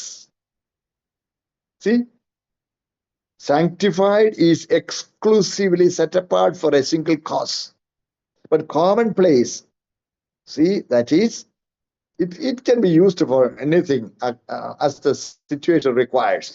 സാഹചര്യങ്ങളുടെ ആവശ്യം അനുസരിച്ച് നമുക്ക് എന്തിനു ഉപയോഗിക്കാൻ കഴിയുന്ന ഒരു കാര്യമാണ്. അതിനാണ് സാമാന്യം എന്ന് പറയും. വിശുദ്ധം എന്ന് പറഞ്ഞാൽ ഒരു കാര്യത്തിനായി മാത്രം, അതിനായി മാത്രം തനിമയായി വേർതിരിച്ച് സമർപ്പിക്കപ്പെട്ടതാണ് എൻ്റെ അർത്ഥം. സ്തോത്രം. ഇനി പരിശുദ്ധം എന്ന് പറഞ്ഞാൽ എന്താണ് ഞാൻ പിന്നെ പറയാം, കൂടെ വരണേ. അപ്പോൾ വിശുദ്ധം, സാമാന്യം. സ്തോത്രം. നമ്മൾ വിശുദ്ധന്മാരാണെന്ന് പറഞ്ഞാൽ എൻ്റെ അർത്ഥം നമ്മൾ സാമാന്യക്കാരല്ല. നമുക്ക് വേണമെങ്കിൽ ഇങ്ങനെ പറയാം, നമ്മൾ in justification we are cleansed from all our sins. നമ്മൾ ശുദ്ധീകരിക്കപ്പെടുന്നു. അതാണ് നമ്മൾ വായിക്കുന്നു ഇൻ 1 John 1:7. അവന്റെ പുത്രനായ യേശുവിന്റെ രക്തം സകല പാപമൊക്കെ നമ്മെ ശുദ്ധീകരിക്കുന്നു. See, the blood of the Lord cleanses us from all sin. എല്ലാ പാപങ്ങളിൽ നിന്നും നമ്മളെ cleanses. It's the cleansing. See, that which is cleansed should be separated. നമ്മൾ ഓർത്ത് നോക്കിയേ, നമ്മള് എന്തെങ്കിലും കുറെ സാധനങ്ങൾ കൂട്ടിയിട്ടിരിക്കുന്നു, അഴുക്ക. സേ ഫോർ എക്സാമ്പിൾ, നമ്മള് പാത്രങ്ങൾ തന്നെ വിചാരിച്ചോളൂ. നമ്മൾ സൗകര്യമാരൊക്കെ അടുക്കളയിൽ ഭക്ഷണം കഴിഞ്ഞിട്ട് പാത്രങ്ങളെല്ലാം കൊണ്ടുവന്ന് വാഷിംഗ് സിങ്കിനകത്തോട്ട് അങ്ങനെ ഇട്ടു. എല്ലാത്തിലും വെച്ചിലുണ്ട്, അഴുക്കൊക്കെ ഉണ്ട്. All are tainted, you know. There is dirt. See, there is a residue of food and everything on the plates. എന്നിട്ട് അവരെ they wash. അവര് വാഷ് ചെയ്യും. വാഷ് ചെയ്യുമ്പം എടുത്ത് സോപ്പിട്ട് മോപ്പിട്ട് കഴുകി വെള്ളത്തിനകത്ത് ടാപ്പിന്റെ കീഴിലോട്ട് പിടിച്ച് അതങ്ങോട്ട് വാഷ് ചെയ്യും. വാഷ് ചെയ്ത് വെച്ച് പിന്നെയും ആ പഴയ കൂട്ടത്തിനകത്തോട്ട് ഇടുവോ? അതിനകത്തോട്ട് ഇടുകയല്ല. ആ അഴുക്ക് പാത്രങ്ങളും അഴുക്ക് വെള്ളം കിടക്കുന്ന സിങ്കിനകത്തോട്ട് ഇടുകയല്ല. വാഷ് ചെയ്ത് കഴിഞ്ഞ് ക്ലീൻ ആക്കി കഴിഞ്ഞാൽ കീപ് ഇറ്റ് അപ്പാർട്ട് അല്ലേ? ഇതുപോലെ അവന്റെ പുത്രനായ യേശുവിന്റെ രക്തം സകല പാപവും പോക്കി നമ്മെ ശുദ്ധീകരിക്കുന്നു. ശുദ്ധീകരിക്കപ്പെട്ട് കഴിയുമ്പോൾ നമ്മൾ വേർതിരിച്ച ഒരു കാര്യത്തിനായി മാറ്റിവെക്കപ്പെടുകയാണ്. അതാണ് സാങ്ക്ടിഫിക്കേഷൻ. അതാണ് വിശുദ്ധീകരണം. ഒരു കാര്യത്തിനായി മാത്രം, exclusively set apart for a single cause. നമ്മൾ ഈ 1 ശമൂവേൽ 21:4 വായിക്കുമ്പോൾ അവിടെയുമുണ്ട്. അതിന് പുരോഹിതൻ ദാവീദിനോട് വിശുദ്ധമായ അപ്പമല്ലാതെ സാമാന്യമായത് കൈവശമില്ല. കണ്ടോ, വിശുദ്ധമായ അപ്പം എന്ന് പറഞ്ഞാൽ കാഴ്ചയപ്പത്തിന്റെ മേശമേൽ കൊണ്ടുവന്ന് ദൈവസന്നിധിയിൽ അർപ്പിച്ചിരുന്ന അപ്പം. അത് എന്നും ചൂടുള്ള അപ്പം വെക്കുമ്പോൾ പഴയത് ഇങ്ങോട്ട് മാറ്റും. ആ വിശുദ്ധമായ അപ്പം ഇങ്ങോട്ട് മാറ്റിയാൽ അത് പുരോഹിതന്മാര് മാത്രമേ ഭക്ഷിക്കാൻ പാടുള്ളൂ. പക്ഷെ ദാവീദ് പുരോഹിതൻ അല്ലെങ്കിലും ദാവീദ് ഭക്ഷിച്ചു എന്ന് നമ്മൾ വായിക്കുന്നുണ്ട്. അത് നോക്കണേ. അപ്പോൾ അതാ പുരോഹിതൻ പറയുന്നത്, വിശുദ്ധമായത് ദൈവസന്നിധിയിൽ ദൈവപ്രസാദത്തിനായി സമർപ്പിച്ചിരുന്നത്, വേർതിരിച്ച് സമർപ്പിച്ചിരുന്ന അപ്പമല്ലാതെ സാമാന്യമായത്, വീട്ടിൽ വരുന്ന എല്ലാവർക്കും കൊടുക്കാനായിട്ട് അടുക്കളയിൽ കുക്ക് ചെയ്ത് പാത്രത്തിൽ വെച്ചിരുന്ന അതൊന്നും ഇവിടെ ഇല്ലല്ലോ എന്ന് പറയുക. അപ്പൊ വിശുദ്ധം, അതിന്റെ ഓപ്പോസിറ്റ് സാമാന്യം. അപ്പോൾ ഞാൻ പറഞ്ഞത് ആവർത്തിക്കുന്നു, നമ്മൾ വിശുദ്ധന്മാരാണെന്ന് പറയുന്നതിന്റെ അർത്ഥം നമ്മൾ സാമാന്യക്കാരല്ല. We are set apart exclusively for a single cause. സ്തോത്രം. പ്രിയപ്പെട്ടവരെ, ഇതിന് നമുക്ക് മാതൃക നമ്മുടെ വാഴ്ത്തപ്പെട്ട കർത്താവാണ്. Jesus Christ is our model for sanctification. കർത്താവ് ആണ് നമുക്ക് മാതൃക. കർത്താവ് പറഞ്ഞിരിക്കുന്നത് യോഹന്നാന്റെ സുവിശേഷം 17-ാം അധ്യായം അതിന്റെ 19-ാമത്തെ വാക്യത്തിൽ നമ്മൾ ഇങ്ങനെ വായിക്കുന്നു. സ്തോത്രം. അതായത്, അവരും സാക്ഷാൽ വിശുദ്ധീകരിക്കപ്പെട്ടവർ ആകേണ്ടതിന് ഞാൻ അവർക്ക് വേണ്ടി എന്നെ തന്നെ വിശുദ്ധീകരിക്കുന്നു. അവരും സാക്ഷാൽ വിശുദ്ധീകരിക്കപ്പെട്ടവർ ആകേണ്ടതിന് ഞാൻ അവർക്ക് വേണ്ടി എന്നെ തന്നെ വിശുദ്ധീകരിക്കുന്നു. ഒരിക്കൽ ഒരാൾ പ്രസംഗിക്കുന്നത് ഞാൻ കേട്ടതാകട്ടോ. അതായത് അതവിടെ പറയുന്നു, വിശുദ്ധീകരിക്കുക എന്ന് പറയുമ്പം അഴുക്ക് കളയുക എന്ന ആശയം വരെ നമ്മുടെ മനസ്സിൽ വരുന്നത്. ഇപ്പൊ ഞാനിപ്പോ സംസാരിച്ചുകൊണ്ടിരിക്കുമ്പോൾ നിങ്ങളുടെ കൂട്ടത്തിൽ വിവേചനാപരമുള്ള ഒരാള് പെട്ടെന്ന് ഇത് അങ്ങോട്ട് നിർത്തിവെച്ച് എന്നോട് അങ്ങ് സംസാരിക്കാൻ തുടങ്ങിയെന്ന് വിചാരിക്കുക. ബ്രദറേ, നിങ്ങൾ നിങ്ങളെ വിശുദ്ധീകരിക്കുന്നില്ലെങ്കിൽ ദൈവം തന്റെ കോപാഗ്നി നിങ്ങളുടെ മേൽ ചൊരിയും എന്ന് പറഞ്ഞാൽ നിങ്ങൾ എന്താ വിചാരിക്കും? ഗെറ്റ്സിം പാസ്റ്റർ ഒക്കെ വിചാരിക്കും ഏതാണ്ട് കുരുത്തക്കേട് കാണിച്ചേ ചോദിച്ചിരിക്കുക തോമസ് എന്ന് പറഞ്ഞാൽ എന്നിൽ കളയാൻ എന്തോ അഴുക്കുണ്ടെന്നല്ലേ നിങ്ങൾ അതുകൊണ്ട് മനസ്സിലാക്കുന്നത്. വിശുദ്ധീകരിക്കുക എന്ന് പറഞ്ഞാൽ അതാണ്. അങ്ങനല്ല പറയേണ്ടത്. പരിശുദ്ധാത്മാ പറയുന്നെങ്കിൽ നിങ്ങളെ നിന്നെ ശുദ്ധീകരിക്കുന്നില്ലെങ്കിൽ എന്ന് പറയണം. അഴുക്കളയുന്ന അതാ ശുദ്ധീകരിക്കുക. വിശുദ്ധീകരിക്കുക എന്ന് പറഞ്ഞാൽ ഒരു കാര്യത്തിനായി മാത്രം മാറ്റി വെക്കുക എന്ന അതിന്റെ അർത്ഥം. എന്നിട്ട് ഈ തെറ്റായ ആശയം മനസ്സിൽ കയറിയച്ച് ഈ ആള് പ്രസംഗിക്കായിരുന്നു, യേശുവിന് വിശുദ്ധി പോരായിരുന്നു. എന്നിട്ട് അങ്ങേര് പറഞ്ഞൊരു വിശീലനം കേട്ട് ഞാൻ അമ്പരന്ന് പോയി. യേശു പൂർണ്ണ ദൈവവും പൂർണ്ണ മനുഷ്യനുമാണ്. യേശുവിലെ ആ പൂർണ്ണ ദൈവത്വം അവനിലെ മനുഷ്യത്വത്തെ നോക്കിയപ്പോൾ പോരാ. എന്തൊക്കെയോ കളയാൻ അടുക്കട്ടെ. യേശുവിലെ ദൈവത്വം മനുഷ്യത്വത്തെ നോക്കിയപ്പോൾ പോരാ എന്ന് ചിന്തിച്ചു.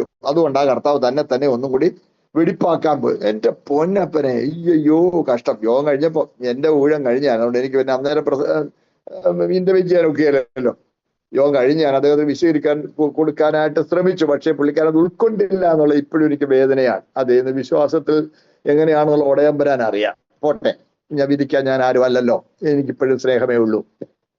സോറിങ്ങളെ ശ്രദ്ധിക്കണേ. അപ്പോൾ കർത്താവ് പറഞ്ഞ എന്താ? പിന്നെ ഞാൻ എന്നെ തന്നെ, അവരും സാക്ഷാൽ വിശുദ്ധീകരിക്കപ്പെട്ടവരാണ്, ഞാൻ അവർക്കു വേണ്ടി എന്നെ തന്നെ വിശുദ്ധീകരിക്കും. കർത്താവ് നമുക്ക് വേണ്ടി തന്നെ വിശുദ്ധീകരിച്ചു എന്ന് പറഞ്ഞാൽ നമുക്ക് വേണ്ടി തന്നെ വേർതിരിച്ചേൽപ്പിച്ചു തന്നു എന്നർത്ഥം.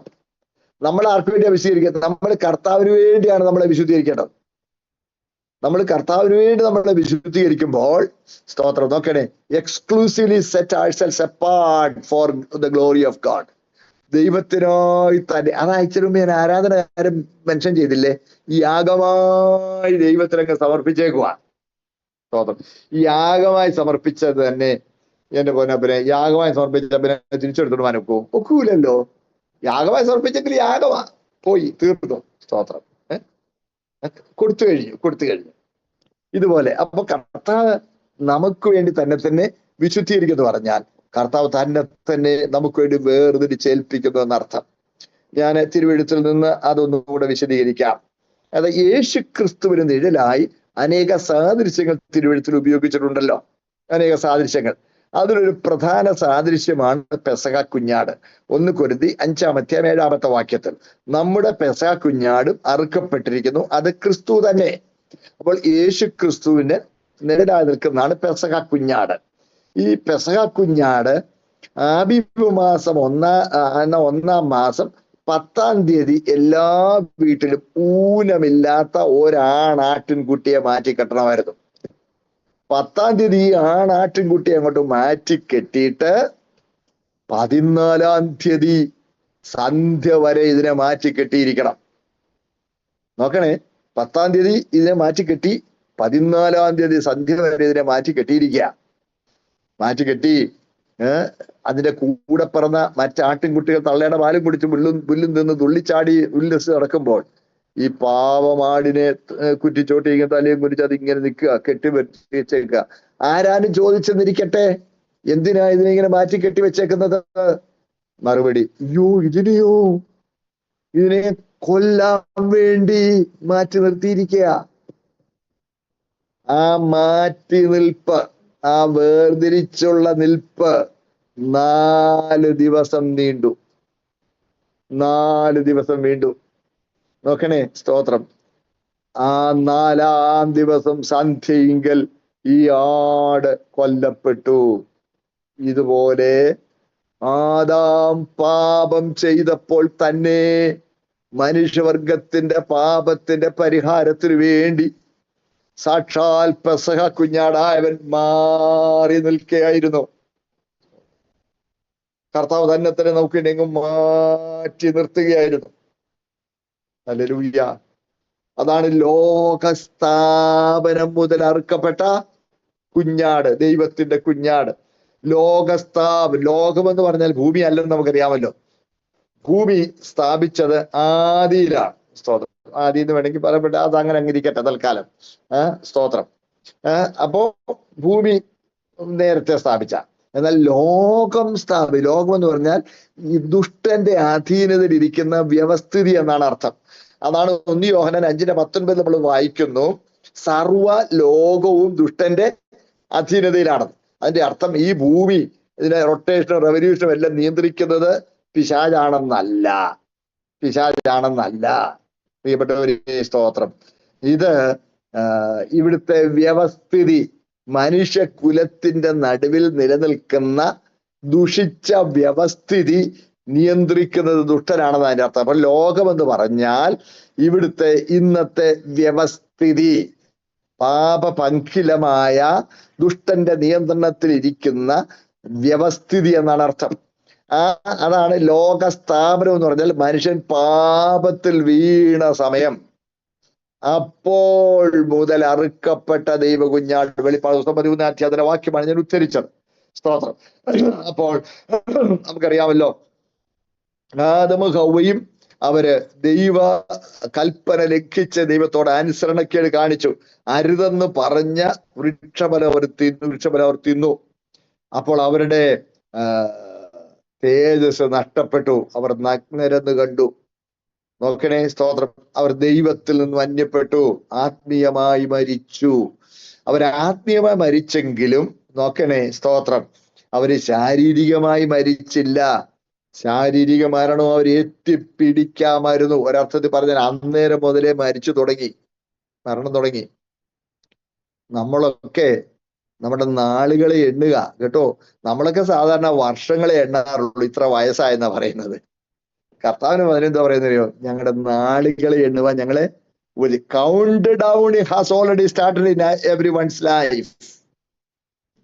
See, the countdown has already started. നമ്മൾ ജനിക്കുമ്പോ തന്നെ നാളുകൾ എണ്ണി തുടങ്ങി. എണ്ണപ്പെട്ട നാളുകളാണ്. സ്തോത്രം. അപ്പൊ നോക്കണേ, പാപത്തിൽ പിറക്കുന്നവർ മരണം തുടങ്ങി. പിറക്കുമ്പോഴേ മരണം തുടങ്ങി അവന്റെ ജീവിതത്തിൽ. ഒരു നിഴൽ പോലെ മരണം അവനെ അനുഗമിച്ചുകൊണ്ടിരിക്കുകയാണ്, ശാരീരിക മരണം. അപ്പോൾ ആദമോമാർക്ക് അപ്പോൾ അവിടെ ശാരീരിക മരണം സംഭവിക്കാമായിരുന്നു. സ്തോത്രം.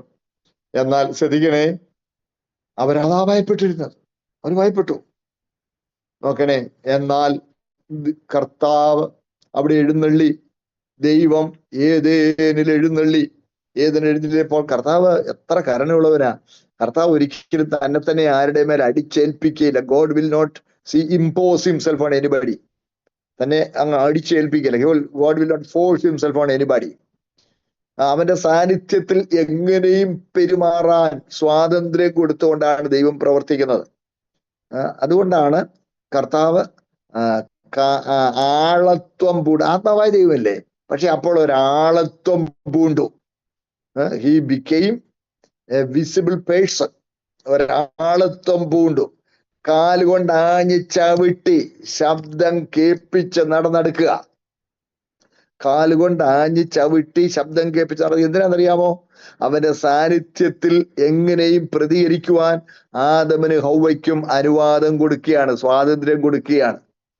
അല്ല, കർത്താവിന് വേണമെങ്കിൽ ഒരു നിമിഷം കൊണ്ട് വന്ന് അവരുടെ മുമ്പിൽ പ്രത്യക്ഷപ്പെടാം.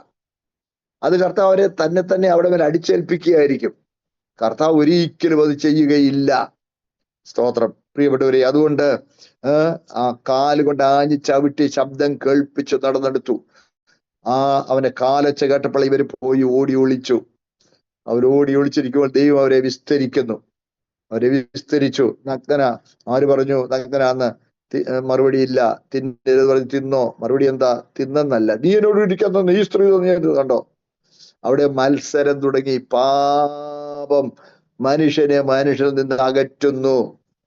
നോക്കണേ, ആരും ഉത്തരവാദിത്വം ഏൽക്കുവാൻ മനസ്സില്ല. ആർക്കും ഉത്തരവാദിത്വം ഏൽക്കുവാൻ മനസ്സില്ല. സങ്കടമാണ്. സ്തോത്രം. പക്ഷേ ദൈവം അവിടെ വിധി പറഞ്ഞ ശേഷം അവര് മരത്തിന് പിന്നെ ഇരിക്കുമ്പോൾ അവരതുവരെ കേൾക്കാത്ത ഒരു ശബ്ദം ഏതെനിൽ കേട്ടു. ഒരാടിന്റെ കരച്ചിൽ. ഒരു മരത്തിന് പിന്നിൽ എത്തി വലിഞ്ഞു നോക്കുമ്പോൾ അവർക്ക് അറിയാവുന്ന ഒരാട്ടിൻകുട്ടി കൊല്ലപ്പെടുന്നു. രക്തം ചിന്തുന്നു. അത് പിടച്ചു മരിക്കുന്നു. ആദമാവ് എന്ന് നോക്കി കാണും. അതോ അത് പിടച്ച് നിശ്ചലമാകുന്നു.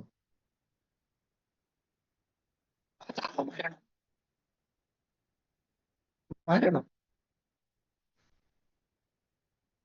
ആത്മീയമരണം മാത്രമല്ല, ശാരീരിക മരണം. സ്തോത്രം. നോക്കണേ, എന്റെ വാഴ്ത്തപ്പെട്ട കർത്താവ് ശരീരത്തിൽ യാഗമാകുവാൻ തന്നെ ഏൽപ്പിച്ച് ആദം പാപം ചെയ്തപ്പോൾ തന്നെ മനുഷ്യന് വേണ്ടി മാതൃക്കായിരുന്നു. അതാണ് ആ കൊല്ലപ്പെട്ട ആടാണ്. സ്തോത്രം. യേശു ക്രിസ്തുവിന്റെ ആദ്യത്തെ നിഴൽ.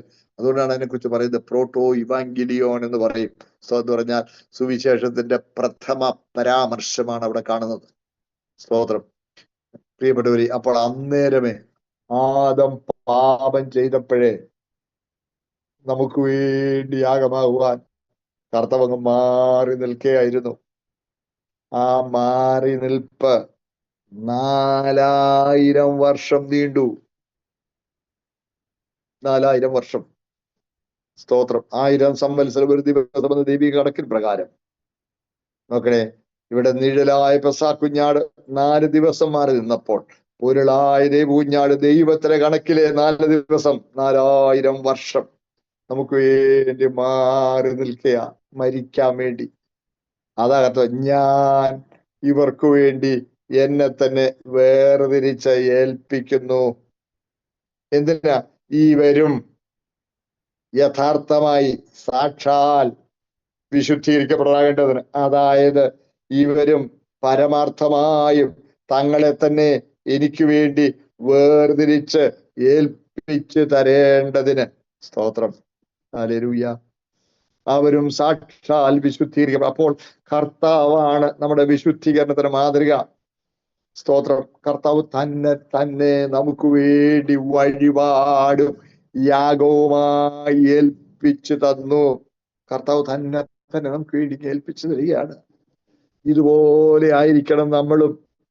നമ്മളെ പൂർണ്ണമായും കർത്താവിന് വേണ്ടി വേർതിരിച്ചേൽപ്പിച്ചു കൊടുക്കണം. ഹല്ലേലൂയ. ദേഹവും ദേഹിയും ആത്മാവും നമുക്കറിയാമല്ലോ. സ്തോത്രം. നമ്മുടെ വാഴ്ത്തപ്പെട്ട കർത്താവ് അവന്റെ ശരീരം നമുക്ക് ഭക്ഷിക്കുവാനും അവന്റെ രക്തം നമുക്ക് പാനം ചെയ്യുവാനും തരികയായിരുന്നു. അവസാനത്തുള്ള രക്തവും നമുക്ക് വേണ്ടി ഊറ്റിത്തന്നു. പ്രിയപ്പെട്ടവരെ, സ്തോത്രം. ഒരു പടയാളി വിലാപ്പുറത്ത് കൊണ്ട് ഊത്തിയപ്പോൾ രക്തവും വെള്ളവും പുറപ്പെട്ടു. അർത്ഥം, അവസാനത്തുള്ള രക്തവും നമുക്ക് വേണ്ടി കാൽവൽ കർത്താവ് ഊറ്റിത്തന്നു. സ്തോത്രം. കർത്താവ് പറഞ്ഞു, അവന്റെ ശരീരം നമുക്ക് എടുത്ത് തകർത്തു. നിങ്ങൾ എന്റെ മാംസം തിന്നണം, നിങ്ങൾ എന്റെ രക്തം കുടിക്കണം. അവന്റെ ശരീരം നമുക്ക് ഭക്ഷിപ്പാനും രക്തം നമുക്ക് പാനം ചെയ്യുവാനും കർത്താവ് ഏൽപ്പിച്ചു തരികയായിരുന്നു. ഹല്ലേലൂയ. ഇതുപോലെ നാമും ദേഹവും ദേഹിയും ആത്മാവും ദൈവമഹത്വത്തിനായി യാഗമായി ഏൽപ്പിച്ചു കൊടുക്കുന്നതാണ് വിശുദ്ധീകരണം. സ്തോത്രം. അതാണ് നമ്മൾ എഫേസ്യ ലേഖനം 5-ാം അധ്യായത്തിൽ നമ്മൾ വായിക്കുന്നു. എഫേസ്യ ലേഖനം 5-ാമത്തെ അധ്യായത്തിന്റെ ആദ്യത്തെ വാക്യങ്ങളിൽ ആകയാൽ പ്രിയ മക്കൾ എന്നതുപോലെ ദൈവത്തെ അനുകരിപ്പീൻ. എന്നിട്ട് എന്താ അവിടെ പറയുന്നത്? അനുകരിപ്പീൻ എന്ന് പറഞ്ഞേച്ച് അവിടെ പറയുന്നത് കണ്ടേ, ക്രിസ്തുവും നിങ്ങളെ സ്നേഹിച്ച് നമുക്ക് വേണ്ടി തന്നെത്താൻ ദൈവത്തിന് സൗരഭ്യവാസനയായ വഴിപാടും യാഗവുമായി അർപ്പിച്ചതുപോലെ സ്നേഹത്തിൽ നടപ്പീൻ. കണ്ടോ, ക്രിസ്തു എന്ത് ചെയ്തു? നമ്മെ സ്നേഹിച്ച് തന്നെ ദൈവത്തിന് സൗരഭ്യവാസന വഴിപാട് യാഗവുമായി നമുക്ക് വേണ്ടി ഏൽപ്പിച്ചു തന്നു. അതുപോലെ നാമും കർത്താവിനെ സ്നേഹിച്ച് നമ്മെ തന്നെ കർത്താവിനായി പൂർണ്ണമായും ഏൽപ്പിച്ചു കൊടുക്കേണ്ടതാകുന്നു. അതാണ് വിശുദ്ധീകരണം. ഹല്ലേലൂയ. ഞാൻ പറയുന്നവർക്ക് മനസ്സിലാവുന്നു എന്ന് വിശ്വസിക്കുന്നു. മുമ്പോട്ട് പൊക്കോട്ടെ. ഇവിടെ കണ്ടോ, അങ്ങനെ പൂർണ്ണമായും ഏൽപ്പിച്ചു കൊടുക്കണമെങ്കിൽ ദൈവത്തെ സ്നേഹിക്കണം. ഇങ്ങനെ പറയാറുണ്ട്, സ്നേഹമില്ലെങ്കിലും കൊടുക്കാം, പക്ഷെ കൊടുക്കാതെ സ്നേഹിക്കുവാൻ കഴിയുകയില്ല. സ്നേഹമില്ലെങ്കിലും കൊടുക്കാം. ഇപ്പൊ നമുക്ക് വീട്ടിലൊരു ഭിക്ഷക്കാരൻ വന്നു, സങ്കടം തോന്നി. അവന്റെ കണ്ടയോ കുഷ്ഠരോഗിയാ, മൂക്കില്ല, കുട്ടികളെ ഉള്ളൂ, പാവം. നമുക്ക് സഹതാപം തോന്നി. അവൻ 50 രൂപ കൊടുത്തു. നമ്മൾ കൊടുത്തു. സ്നേഹമുണ്ടായിട്ടാണോ കൊടുത്തത്? അല്ല, ഈ തൊല്ല ഗേറ്റിങ്കിൽ നിന്ന് പോകാൻ വേണ്ടി കൊടുത്തതാ. അതാ പറഞ്ഞത്, സ്നേഹമില്ലെങ്കിലും കൊടുക്കാം, പക്ഷെ കൊടുക്കാതെ സ്നേഹിക്കുവാൻ കഴിയുകയില്ല. അതുകൊണ്ട് കർത്താവിനായി നമ്മളെ തന്നെ പൂർണ്ണമായും വേർതിരിച്ച് സമർപ്പിച്ച് ഏൽപ്പിച്ചു കൊടുക്കണമെങ്കിൽ നമ്മളിൽ ദൈവ സ്നേഹമുണ്ടാകണം. എനിക്കതിലേക്ക് മടങ്ങി വന്നാൽ കൊള്ളാമെന്നുണ്ട്. സ്തോത്രം. ഞാൻ ഇച്ചിരി കൂടെ മുമ്പോട്ട് പോയിക്കൊള്ളട്ടെ. പ്രിയപ്പെട്ടവരെ, സ്തോത്രം. ഈ വേർപാട് വേർതിരിച്ച് ഏൽപ്പിച്ചു കൊടുക്കുന്ന, ആ വേർതിരിച്ച് ഏൽപ്പിച്ചു കൊടുക്കുന്നതിന് രണ്ട് വശങ്ങളുണ്ട്. ഒന്ന് വേർപാട്, രണ്ട് സമർപ്പണം. ഒരു നാണയത്തിന് രണ്ട് വശങ്ങൾ പോലെയാണിത്. വേർപാട്, സമർപ്പണം. ഞാൻ ചോദിക്കട്ടെ, ഇതിലേതാണ് കൂടുതൽ ദുഷ്കരം? എനിക്ക് മറുപടി പറയാൻ അവസരം ഇല്ലായിരിക്കും. എന്ന് ഞാൻ പറയാം, വേർപാടാണ് ദുഷ്കരം. സമർപ്പണം എങ്ങനെയൊക്കെ അങ്ങ് സമർപ്പിക്കാം. പക്ഷെ വേർപാട് വളരെ കഷ്ടകരമാണ്, ദുഷ്കരമാണ്. സ്തോത്രം. നമ്മുടെ ഏറ്റവും അടുത്ത സുഹൃത്തുക്കൾ, ബന്ധുക്കൾ വളരെ ഹൃദ്യമായി നമ്മെ അയോഗ്യമായ ഒരു കാര്യത്തിൽ അവരോടുകൂടെ കൂടുവാൻ നിർബന്ധമായും ക്ഷണിക്കുമ്പോൾ മുഖത്ത് നോക്കി നോ എന്ന് പറയാൻ ഇച്ചിരി ബുദ്ധിമുട്ടാ. സ്തോത്രം. അല്ലേ? അതാണ് വേർപാടാണ് കൂടുതൽ ബുദ്ധിമുട്ട്. പക്ഷെ വേർപാടുണ്ടായെങ്കിലേ സമർപ്പണം ഉണ്ടാകുകയുള്ളൂ. ലോകത്തിൽ നിന്ന് വേർപെട്ടെങ്കിലേ കർത്താവിനായി സമർപ്പിക്കുവാൻ കഴിയുകയുള്ളൂ. വേർപാട് കൊണ്ടാണ് വിശുദ്ധി ഉണ്ടാകുന്നത്. സ്തോത്രം. ഞാൻ പറയുന്നത് നിങ്ങൾക്ക് വ്യക്തമാകുന്നുണ്ടെന്ന് ഞാൻ വിശ്വസിക്കട്ടെ സഹോദരങ്ങളെ. സ്തോത്രം. വേർപാടും വിശുദ്ധിയും, അതാണ് കർത്താവ് തന്നെ പറഞ്ഞല്ലോ. ഏറിയ പുരുഷാരം കർത്താവിലൂടെ പോവുക. അതാണ് നമ്മൾ ലൂക്കോസ് 14:25 വാക്യങ്ങൾ കാണുന്നുണ്ട്. അവിടെ ഏറിയ പുരുഷാരോട് പോകുമ്പോൾ യേശു തിരിഞ്ഞവരോട്, അതായത് ഈ പലസ്തീൻ നാട് കുന്നുകളും താഴ്വരകളൊക്കെ ഉള്ള പ്രദേശമാണ്. കർത്താവ് ഒരിടത്തൊരു സ്ഥിരം ഒരു സ്ഥാപനം സ്ഥാപിച്ച് അവിടെ ഇരിക്കുകയായിരുന്നില്ല. ദേശാന്തരങ്ങളിൽ കർത്താവ് ഇങ്ങനെ കാൽനടയായും വല്ലവന്റെ മീൻ വെള്ളത്തെ കയറിയും ഒക്കെ ഇങ്ങനെ നടക്കുകയായിരുന്നു. ഇങ്ങനെ യാത്ര ചെയ്യുന്ന കൂട്ടത്തിൽ സ്തോത്രം ആയിരക്കണക്കിന് ആളുകൾ അവനെ അനുഗമിക്കുന്നുണ്ട്. ഒരിക്കൽ കർത്താവ് ഒരു മല കയറി ഇങ്ങനെ അങ്ങോട്ട് പോവുക. മല കയറി ഇങ്ങനെ അങ്ങോട്ട് പോകുമ്പോൾ ആയിരക്കണക്കിന് ആൾ തന്നെ പിന്നാലെ വരുന്നുണ്ട്. നമ്മൾ വായിക്കുന്ന അങ്ങ് തിരിഞ്ഞു, അങ്ങോട്ട് പാറയിലോട്ട് കയറി അങ്ങ് തിരിഞ്ഞപ്പോൾ ആയിരക്കണക്കിന് ആൾ തന്റെ മുമ്പിൽ നിൽക്കുമ്പോൾ അവരോട് പറഞ്ഞേ, ഒരു കാര്യം ഞാൻ അങ്ങനെ അങ്ങ് പറയുക. ഇത് കണ്ടില്ലേ? ലൂക്കോസ് 14:25 മുതൽ ഏറിയ പുരുഷാരം അവനോടുകൂടെ പോകുമ്പോൾ അവൻ തിരിഞ്ഞ് അവരോട് പറഞ്ഞത്, എന്റെ അടുക്കൽ വരികയും അപ്പനെയും അമ്മയെയും ഭാര്യയെയും മക്കളെയും സഹോദരന്മാരെയും സഹോദരികളെയും സ്വന്തം ജീവനെയും കൂടെ പകയ്ക്കാതിരിക്കുകയും ചെയ്യുന്നവന് എന്റെ ശിഷ്യനായിരിക്കാൻ കഴിയുകയില്ല. തന്റെ ക്രൂശ് എടുത്തുകൊണ്ട് എന്റെ പിന്നാലെ വരാത്തവനും എന്റെ ശിഷ്യനായിരിക്കാൻ കഴിയുകയില്ല. കണ്ടോ? സ്തോത്രം. എന്നെക്കാൾ അപ്പനെയോ അമ്മയോ പ്രിയപ്പെട്ട എനിക്ക് യോഗ്യനല്ല, കർത്താവ് പറഞ്ഞിട്ടുണ്ട്. ഹല്ലേലൂയ. പ്രിയപ്പെട്ടവരെ, അപ്പോൾ നോ എന്ന് പറയാൻ കഴിയണം. അതാണ് കർത്താവ് പറഞ്ഞത്. ഈ ലൂക്കോസ് തന്നെ ഉണ്ടല്ലോ. സ്തോത്രം. അതിന്റെ 12-ാമത്തെ അധ്യായം എടുത്താൽ, ലൂക്കോസ് 12-ാമത്തെ അധ്യായത്തിൽ പ്രിയപ്പെട്ടവരെ 49 ഭാഗം വായിക്കുമ്പോൾ നമുക്ക് കാണാൻ കഴിയും, ഭൂമിയിൽ തീ ഇടുവാൻ ഞാൻ വന്നിരിക്കുന്നു, അതിപ്പോഴേ കത്തിയെങ്കിൽ കൊള്ളായിരുന്നു എന്നല്ല, ഞാൻ മറ്റെന്ത് ഇച്ഛിക്കേണ്ടു, എങ്കിലും എനിക്കൊരു സ്നാനമേൽപ്പാനുണ്ട്, അത് കഴിയുമ്പോൾ ഞാൻ എത്ര ഞെരുങ്ങുന്നു. ഭൂമിയിൽ സമാധാനം നൽകുവാൻ ഞാൻ വന്നിരിക്കുന്നു എന്ന് തോന്നുന്നുവോ? അല്ലല്ല, ഛിദ്രം വരുത്തുവാൻ അത്രേ എന്ന് ഞാൻ നിങ്ങളോട് പറയുന്നു. ഇനിമേൽ ഒരു വീട്ടിൽ ഇവരോടും മൂവരോട് ഇരുവരും ഇങ്ങനെ 5 പേർ തമ്മിൽ ഛിദ്രിച്ചിരിക്കും. അപ്പൻ മകനോടും മകൻ അപ്പനോടും അമ്മ മകളോടും മകൾ അമ്മയോടും അമ്മാവിയമ്മ മരുമകളോടും മരുമകൾ അമ്മാവിയമ്മയോടും ഛിദ്രിച്ചിരിക്കും. കണ്ടോ? സ്തോത്രം. എന്റെ പ്രിയ സഹോദരങ്ങളെ, നോ പറയാൻ ബുദ്ധിമുട്ടാ. രക്തബന്ധങ്ങളോട് നോ പറയണോ? അതെങ്ങനെ പറയാൻ ഒക്കും? ഒത്തിരി സങ്കീർണമായ ഭയങ്കര സങ്കടകരമായ തീരുമാനങ്ങൾ പലരും അഭിമുഖീകരിക്കാറുണ്ട്. സ്തോത്രം. ഞങ്ങളുടെ സഭയിൽപ്പെട്ട ഒരു യാക്കോബായിലെ ഒരു പ്രമുഖ കുടുംബത്തിലെ ഒരു സഹോദരി രക്ഷിക്കപ്പെട്ടു. സ്നാനപ്പെട്ടു. നമ്മുടെ സഭയിൽ അംഗമായി. ആ സഹോദരിയുടെ മകന് മക്കളില്ലാതിരുന്നിട്ട് 8 കൊല്ലം കഴിഞ്ഞപ്പോൾ ദൈവം അവർക്കൊരു കുഞ്ഞിനെ കൊടുത്തു. ആ കുഞ്ഞിന്റെ മാമോദീസ. ആ കുഞ്ഞിന്റെ മാമോദീസ വന്നപ്പോൾ എന്ത് ചെയ്യണം? എന്ത് ചെയ്യണം?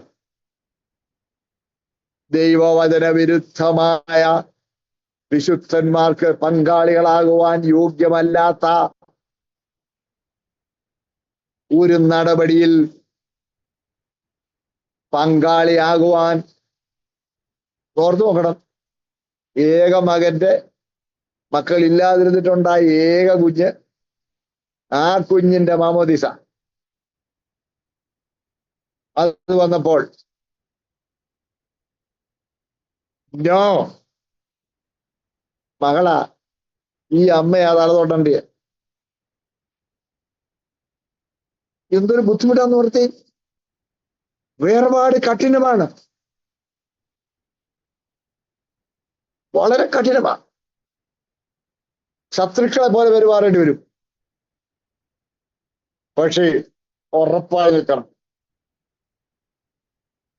തിരുവനന്തപുരത്ത് പറയും 110 അവന്റെ വചനത്തിന്റെ ശബ്ദം കേട്ട് അവന്റെ ആജ്ഞ അനുസരിക്കുന്ന വീരന്മാരായി.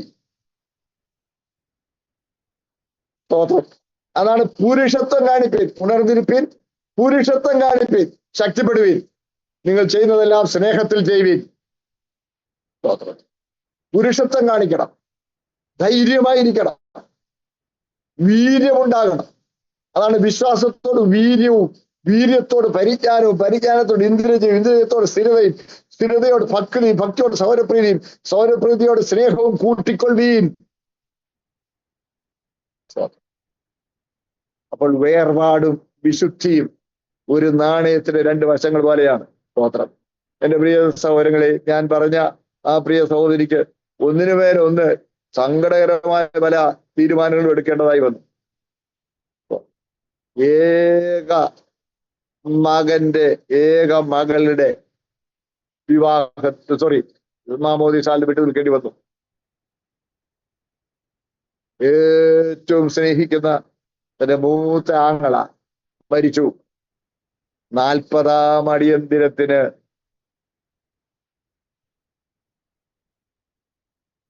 പോവുകയല്ല, ഞാൻ സംബന്ധിക്കുകയല്ല എന്ന് പറഞ്ഞപ്പോൾ ഉണ്ടായ കോളിളക്കം.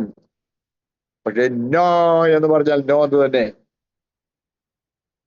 അങ്ങനെ പറയാൻ തന്റെ ഇടം കാണിക്കണം. വിശുദ്ധീകരണം എന്ന് പറയുന്നത് നിങ്ങൾക്ക് മനസ്സിലാവുന്നുണ്ടോ? നമ്മൾ സാമാന്യക്കാരാകരുത്. ചിലപ്പോഴൊക്കെ നമുക്ക് വിഷമകരമായ തീരുമാനങ്ങൾ എടുക്കുവാൻ ആവശ്യമായി വരും. സ്തോത്രം. വിഷമകരമായ തീരുമാനങ്ങൾ നാം കർത്താവിനായി നമ്മൾ എത്രയും സമർപ്പിച്ചു കൊടുത്തിരിക്കുക. ഞാൻ എന്നെ കർത്താവിനെ കൊടുത്തു കഴിഞ്ഞിരിക്കെ ഇനി കർത്താവിന്റെ കയ്യിൽ നിന്ന് എന്നെ എടുത്തോണ്ടെങ്കിൽ ഈ പറയാ പോരക്കോ? അതിന് അവസരവാദിയാണോ? അവസരം പോലെ നിൽക്കാമോ? ഇല്ല. അപ്പോൾ വേർപാടും വിശുദ്ധി നിങ്ങൾക്ക് മനസ്സിലാവുന്നതിന് വിശ്വസിക്കട്ടെ. സ്തോത്രം. നമുക്ക് വേർപാട് കൊണ്ട് വിശുദ്ധി നിലനിൽക്കുകയുള്ളൂ.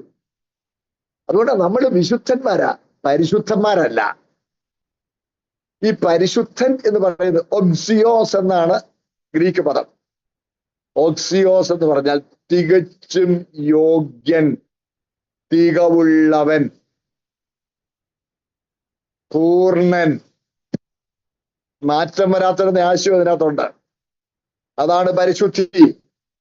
സഹോദരങ്ങളെ, ദൈവം മാത്രമേ പരിശുദ്ധനുള്ളൂ. ദൈവം മാത്രമേ പരിശുദ്ധ. നിങ്ങൾ ഈ മലയാളം ബൈബിൾ പ്രത്യേകിച്ച് എടുത്തത് പരിശോധിച്ചതാണ്. ദൈവത്തെക്കുറിച്ച് മാത്രമേ പരിശുദ്ധൻ എന്ന വാക്ക് നാം തിരുവെഴുത്തിൽ കാണുന്നുള്ളൂ. സ്തോത്രം. ഓക്സിയോസ് എന്നുള്ള പദം ദൈവത്തെക്കുറിച്ച് മാത്രം പറഞ്ഞിരിക്കുന്ന പദമാണ്. വെളിപ്പാട് 15:4 കർത്താവേ, ആർ നിന്റെ നാമത്തെ ഭയപ്പെടാതെ മഹത്വപ്പെടുത്താതെ ഇരിക്കും, നീ അല്ലോ ഏക പരിശുദ്ധൻ, നീ അല്ലോ ഏക പരിശുദ്ധൻ. നോക്കണേ. സ്തോത്രം. പ്രിയപ്പെട്ടവരെ, ഹല്ലേലൂയ. ദൈവം മാത്രമേ പരിശുദ്ധനുള്ളൂ. വേറെ ആരും പരിശുദ്ധന്മാരല്ല. പരിശുദ്ധനാണ്, വേർപാട് വേണ്ട, മാറ്റപ്പെടത്തില്ല. പക്ഷെ നമുക്ക് വേർപാട് വേണം, കാര്യം നമ്മൾ വിശുദ്ധന്മാരാ. അയ്യോ, സങ്കടമുണ്ട് പ്രിയപ്പെട്ടവരെ. ഈ പട്ടത്വ സഭകളിൽ അവരുടെ മേപ്പട്ടക്കാരെ വാഴിക്കുമ്പോൾ അവരെ ഒരു പ്രത്യേക കസേരയിൽ, ശുശ്രൂഷയുടെ ഒടുവിൽ ഒരു കസേരയിൽ ഇരുത്തി പ്രധാനികളായ ആളുകൾ മുമ്പോട്ട് വന്ന് ഇദ്ദേഹത്തെ ഉയർത്തും, എടുക്കും, കസേരയോടെ എടുത്ത് സ്ഥാനചിഹ്നങ്ങളെല്ലാം അണിയിച്ചിട്ടുണ്ടാകും, ഇങ്ങനെ വീശും. Axios, axios, axios. യോഗ്യൻ, തികഞ്ഞവൻ, മാറ്റം വരാത്തവൻ. ഓ,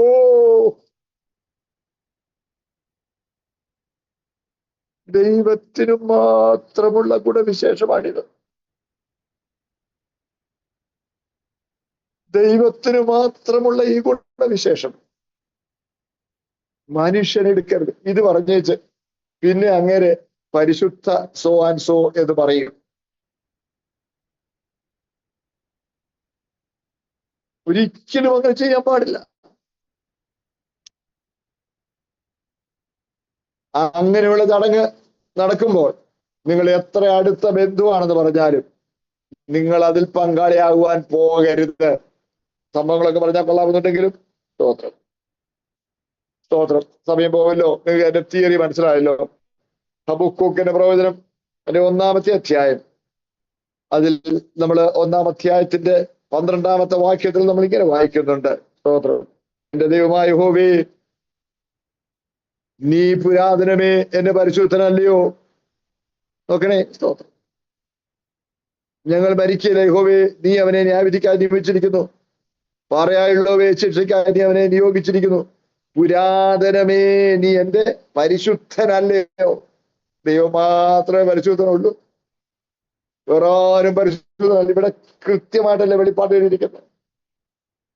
അയ്യോ, ഞാൻ പറയുന്നുണ്ട്, എന്നെ കൊണ്ട് ബുദ്ധിമുട്ട് തോന്നരുത്. പെന്തക്കോസ്ത് സമൂഹത്തിൽ തന്നെയുള്ള ഒരു വിഭാഗം, ഇച്ചിരി അതിവിശുദ്ധന്മാരെന്നവര് സ്വയം അവകാശപ്പെടുന്ന ഒരു കൂട്ടം, അവർ ഈ പരിശുദ്ധൻ എന്നുള്ള ആശയം അവർ പറയാറുണ്ട്. പരിശുദ്ധന്മാരെന്ന് പറയും. പരിശുദ്ധ നിന്നെ പോലായിടുന്തോറും പരിശുദ്ധം ദിനം ദിനം വർദ്ധിച്ചിടുന്നേ എന്നൊക്കെയുള്ള പാട്ട് അവർ പാടാറുണ്ട്. സ്തുതിച്ചിടാം വെള്ളത്തിന് ഇരച്ചൽ പോൽ ശബ്ദത്താൽ പരിശുദ്ധയാം സഭയെ. സഭ പരിശുദ്ധയല്ല, സഭ വിശുദ്ധയാണ്. പരിശുദ്ധൻ എന്ന് പറഞ്ഞാൽ മാറ്റം വരാത്ത. ഉദാഹരണം പറയാം. നമ്മുടെ വാഴ്ത്തപ്പെട്ട കർത്താവ് ജഡത്തിൽ പാർത്ത് ശുശ്രൂഷിച്ചിരുന്നപ്പോൾ ന്യായപ്രമാണം നിലവിലുണ്ട്. ഞാൻ ഇന്നലെ പറഞ്ഞല്ലോ, കർത്താവ് ന്യായപ്രമാണം പൂർണ്ണമായി നിവർത്തിച്ചാണ് കർത്താവ് ഇവിടെ ജീവിച്ചത്. ഈ ന്യായപ്രമാണം പൂർണ്ണമായും കർത്താവ് ഇവിടെ നിവർത്തിച്ച് ഇവിടെ ജീവിക്കുമ്പോൾ ഒരു കുഷ്ഠരോഗിയെ ഒരു ശുദ്ധിയുള്ളവൻ തൊട്ടവൻ അശുദ്ധനാവും. അതുകൊണ്ടാണ് കുഷ്ഠരോഗി അശുദ്ധൻ അശുദ്ധൻ അശുദ്ധൻ എന്ന് വിളിച്ചു പറഞ്ഞു നടക്കണം. കാരണം അറിയാതെ ആരെങ്കിലും അവനെ അടുത്തെങ്ങാണ്ട് എത്തിപ്പെട്ട് അശുദ്ധനായി പോകാതിരിക്കാനായിട്ട് വാണിംഗ് കൊടുക്കുക, മുന്നറിയിപ്പ് കൊടുക്കുക. അശുദ്ധൻ അശുദ്ധൻ അശുദ്ധനാണെന്ന് വിളിച്ചു പറഞ്ഞുകൊണ്ടാണ് നടക്കാൻ. എന്നാൽ കർത്താവ് കുഷ്ഠരോഗിയെ തൊട്ടു. ഒരു വേർഷനില് ആശ്ലേഷിച്ചെന്ന ആ അർത്ഥം വരാവുന്ന ഗ്രീക്ക് പദമാണ് ആശ്ലേഷിച്ച. കാര്യം കുഷ്ഠരോഗി ശരീരത്തിൽ മാത്രമല്ല, ഒരു മനസ്സിൽ രോഗിയാ. നിങ്ങളൊന്ന് ഓർത്ത് നോക്കിയോ, ഒരു മനുഷ്യൻ അടുത്തോട്ട് വരാതെ വീട്ടിൽ നിന്നും പുറത്താക്കി. ഓർത്ത് നോക്കണം, പട്ടണത്തിൽ നിന്നും പുറത്താക്കി. ഒരു മനുഷ്യൻ അടുത്ത് വരികയല്ല, ഒരു മനുഷ്യനൊന്നും തൊടുകയല്ല. ഈ കോവിഡ് വന്നപ്പോഴേ പലരും മരിച്ചത് രോഗം കൊണ്ടൊന്നുമല്ല, ആ ഏകാന്തത കൊണ്ടാ, ഒറ്റപ്പെടൽ കൊണ്ടാ. ഒരു മനുഷ്യൻ അടുത്ത് വരികയല്ല, ഒറ്റപ്പെട്ടു പോകുന്ന അവസ്ഥ. അത് ഭയങ്കര സങ്കടമാ. അതാ ഞാൻ പറഞ്ഞ, അവൻ മനസ്സിന് രോഗി. അതുകൊണ്ട് കർത്താവ് അവനെ ആശ്ലേഷിച്ചപ്പോൾ സ്വാഭാവികമായി സംഭവിക്കേണ്ടത് കർത്താവ് അശുദ്ധനാകണമായിരുന്നു. പക്ഷേ കർത്താവ് അശുദ്ധനായില്ല, അവൻ വിശുദ്ധനായി, അവൻ ശുദ്ധനായി. അതാ നല്ലത്. പ്രിയപ്പെട്ടവരെ, ഇതാണ് പരിശുദ്ധി. അശുദ്ധിയുമായി ഏറ്റുമുട്ടുമ്പോൾ അശുദ്ധനെ ശുദ്ധീകരിക്കുവാൻ കഴിയുന്ന ദൈവിക പ്രഭാവമാണ് പരിശുദ്ധി. നമുക്കാർക്കും ആ പ്രഭാവമില്ലാത്തത് കൊണ്ട് നമ്മൾ എല്ലാവരും വേർപാട് പാലിച്ചു കൊള്ളണം. പത്രോസ്ലീഹ ചെയ്ത ആദ്യത്തെ പ്രസംഗത്തിൽ ഈ വക്രതയുള്ള തലമുറയിൽ നിന്ന് രക്ഷിക്കപ്പെടുവീൻ, വക്രതയുള്ള തലമുറയിൽ നിന്ന് വേർപെട്ടിരിപ്പീൻ, അത് രക്ഷിക്കപ്പെടുവീനെന്ന, അത് നമ്മുടെ രക്ഷയുടെ ഒരു ഭാഗമാണ്. വേർപാട് പാലിച്ച് കർത്താവിനായി മാത്രം പൂർണ്ണമായി സമർപ്പിക്കപ്പെട്ട നിലയിൽ കർത്താവിന് വേണ്ടി മാത്രം ഒരുക്കപ്പെട്ടിരിക്കുന്ന അവസ്ഥ. സ്തോത്രം. പ്രിയപ്പെട്ടവരെ, ഞാൻ പറഞ്ഞല്ലോ, വിശുദ്ധം എന്നുള്ളതിന്റെ എതിർപദം സാമാന്യം എന്നാണ് പറഞ്ഞു. ഈ സാമാന്യം എന്ന് പറഞ്ഞാൽ അത് സാമാന്യമായത് അതിൽ തന്നെ അശുദ്ധമായിരിക്കണമെന്നില്ല. പല കാര്യങ്ങളും അതിൽ തന്നെ അശുദ്ധമായിരിക്കുകയില്ല. പക്ഷേ അത് നമ്മെ സാമാന്യക്കാരുടെ നിലവാരത്തേക്ക് തരം താഴ്ത്തുന്നെങ്കിൽ നമുക്കത് യോഗ്യമല്ല. സ്തോത്രം. എല്ലാവരും എൻ്റെ കൂടെ ഉണ്ട് സഹോദരങ്ങളെ. സ്തോത്രം. സാമാന്യക്കാരുടെ നിലയിലേക്ക് നമ്മളെ തരം താഴ്ത്തുന്നെങ്കിൽ ഒരു ദൈവ പൈതലിന് അത് യോഗ്യമല്ല. സ്തോത്രം. അതിൽ തന്നെ അത് അശുദ്ധമായില്ല. പല നമ്മുടെ അടുത്ത് ഇപ്പൊ ഒത്തിരി പേര് ചോദിക്കുന്നു, അതിനകത്ത് എന്നാ കുഴപ്പം, ഇതിനകത്ത് എന്നാ കുഴപ്പം? എന്റെ പൊന്നു ബ്രദറെ, അതിൽ തന്നെ അശുദ്ധിയൊന്നുമില്ല. പക്ഷേ അത് നമ്മെ സാമാന്യക്കാരുടെ നിലയിലേക്ക് തരം താഴ്ത്തുന്നെങ്കിൽ നമുക്കത് യോഗ്യമല്ല. ഈ ശിംശോനെ കുറിച്ച് ഫെലിസ്തരുടെ ആഗ്രഹം എന്താണെന്ന് അറിയാവോ?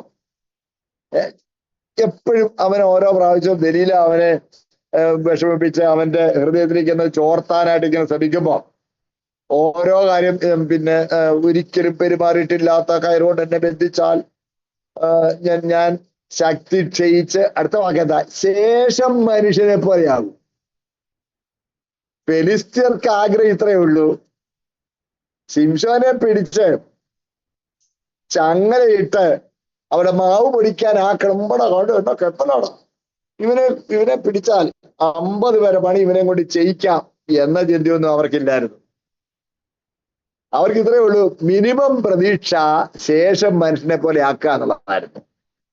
പിശാചിന് ദൈവസഭയെ കുറിച്ചുള്ള ആ മിനിമം പ്രോഗ്രാം എന്ന് പറയുന്നത് നമ്മുടെ സവിശേഷത നഷ്ടപ്പെടുത്തി നമ്മളെ ശേഷം മനുഷ്യനെ പോലെ ആക്കുക എന്നുള്ളതാണ്. See, the minimum program of Satan is to make us commonplace, to make us in line with the worldly people. See, to ruin our speciality, to win us away from exclusive love and loyalty to the Lord. Hallelujah. അത് ദൈവത്തോടുള്ള സ്നേഹത്തിൽ നിന്ന് നമ്മളെ വ്യതിചലിപ്പിക്കുക എന്നുള്ളതാണ് പിശാചിന്റെ minimum പരിപാടി. അതുകൊണ്ടാ സഹോദരങ്ങളെ, സ്തോത്രം, ഈ ലോക സ്നേഹം ദൈവത്തോട് ശത്രു. ഈ യാക്കോബിന്റെ ലേഖനം 4 വാക്യം വായിക്കുമ്പോൾ ഞാൻ അതിന്റെ ആദ്യത്തെ വാക്കോടെ ചേർത്തെന്ന് പറഞ്ഞോട്ടെ, വ്യഭിചാരിണികളായുള്ളവേ, ലോക സ്നേഹം ദൈവത്തോട് ശത്രുത്വമെന്ന് നിങ്ങൾ അറിയുന്നില്ലയോ?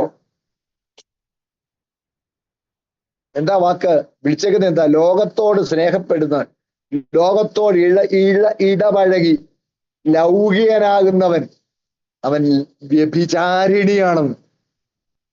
ആരാ വ്യഭിചാരിണി? ഭർത്താവുണ്ട്, ഭർത്താവിനായി മാത്രം മനസാ വാചാ കർമ്മണ, ഭർത്താവിനായി മാത്രം വേർതിരിച്ചേൽപ്പിക്കപ്പെട്ട് സമർപ്പിക്കപ്പെട്ടിരിക്കുന്ന ഉടമ്പടിയെടുത്ത സ്ത്രീ.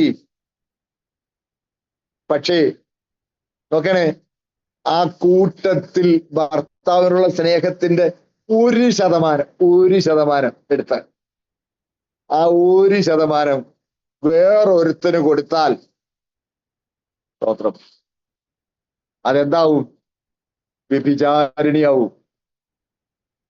ഇതുപോലെ നിന്റെ ദൈവമായ കർത്താവിനെ പൂർണ്ണ ആത്മാവോടും പൂർണ്ണ മനസ്സോടും പൂർണ്ണ ഹൃദയത്തോടും പൂർണ്ണ ശക്തിയോടും കൂടി സ്നേഹിക്കണം.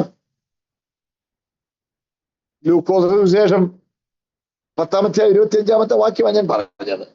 പ്രിയ ദൈവമക്കളെ, സ്തോത്രം. നിന്റെ ദൈവമായ കർത്താവിനെ പൂർണ്ണ മനസ്സോടും പൂർണ്ണ ആത്മാവോടും പൂർണ്ണ ഹൃദയത്തോടും കൂടെ സ്നേഹിക്കണം. അപ്പൊ നോക്കണേ, അങ്ങനെ സ്നേഹിക്കുവാൻ തെരഞ്ഞെടുക്കപ്പെട്ട ഒരു ദൈവവൈതൽ, സ്തോത്രം, ആ പൂർണ്ണ എന്നുള്ളത് അങ്ങ് മാറ്റി 1% അല്ലെ 2% അല്ലെ 3% അല്ലെ 10%, ലോകത്തോട് ഇടപഴകാൻ വശീകരിക്കപ്പെടുന്നെങ്കിൽ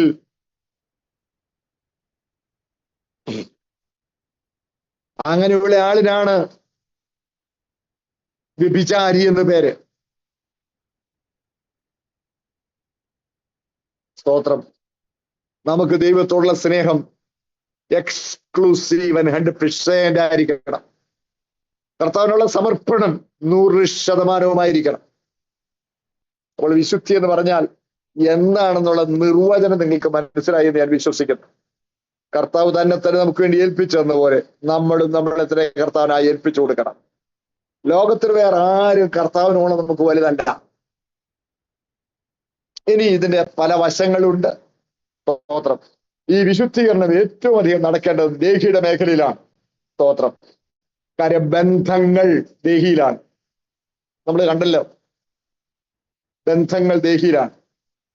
ഹൃദയം ദേഹിയുടെ ഭാഗമാണ്. സ്തോത്രം. പ്രിയപ്പെട്ടവരെ, ആ ബന്ധങ്ങൾ, അയ്യോ ഞാൻ അതിശയിക്കുന്നു, ദൈവസഭ അളവ് പോലും മുറിച്ചോ? കർത്താവിനായി മാത്രം സമർപ്പിക്കപ്പെട്ട, ലോകത്തിൽ പൂർണ്ണമായും വേർതിരിക്കപ്പെട്ടിരിക്കേണ്ട ദൈവസഭ ലോകത്തോട് ചങ്ങാത്തം കൂടി കർത്താവിനായി മാത്രമുള്ള പൂർണ്ണമായ സമർപ്പണത്തിൽ നിന്നും പിൻവലിഞ്ഞോ ഇത് ഞാൻ ഭയപ്പെടുന്നു. നമ്മളങ്ങനെ ആകരുത്. ബാക്കി ഭാഗങ്ങൾ കർത്താവിനെ വെച്ചാൽ നമുക്ക് അടുത്ത ദിവസങ്ങളിൽ ചിന്തിക്കാം. വളരെ പ്രധാനപ്പെട്ട ഈ വിഷയം നമ്മുടെ പ്രായോഗിക ക്രിസ്തീയ ജീവിതവുമായി ബന്ധപ്പെട്ടതാണ്.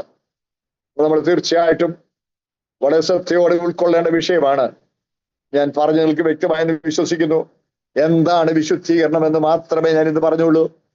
അതിന്റെ സ്തോത്രം 2 ഭാഗങ്ങളും ഞങ്ങൾ പറയുകയുണ്ടായി. സ്തോത്രം.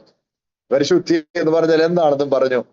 നമ്മുടെ വിശുദ്ധീകരണത്തിൽ കർത്താവിനായി മാത്രമായി സമർപ്പിക്കപ്പെട്ടിരിക്കുന്നെങ്കിൽ നമുക്ക് സന്തോഷിക്കാൻ ഭാഗ്യമുണ്ട്. ഏതെങ്കിലും ഒരു മേഖലയിൽ, സ്തോത്രം, ദേഹത്തിലോ ദേഹിയിലോ ആത്മാവിലോ ഏതെങ്കിലും ഒരു മേഖലയിൽ 100% സമർപ്പണത്തിൽ നമ്മൾ വ്യതിചലിച്ചെങ്കിൽ നമുക്ക് നമ്മെ തന്നെ ഒന്ന് പരിശോധിക്കുകയും മടങ്ങി വരികയും ചെയ്യുവാൻ കർത്താവ് നമ്മളെ സഹായിക്കട്ടെ. ദൈവം നമ്മെ അനുഗ്രഹിക്കട്ടെ. വന്ദനം.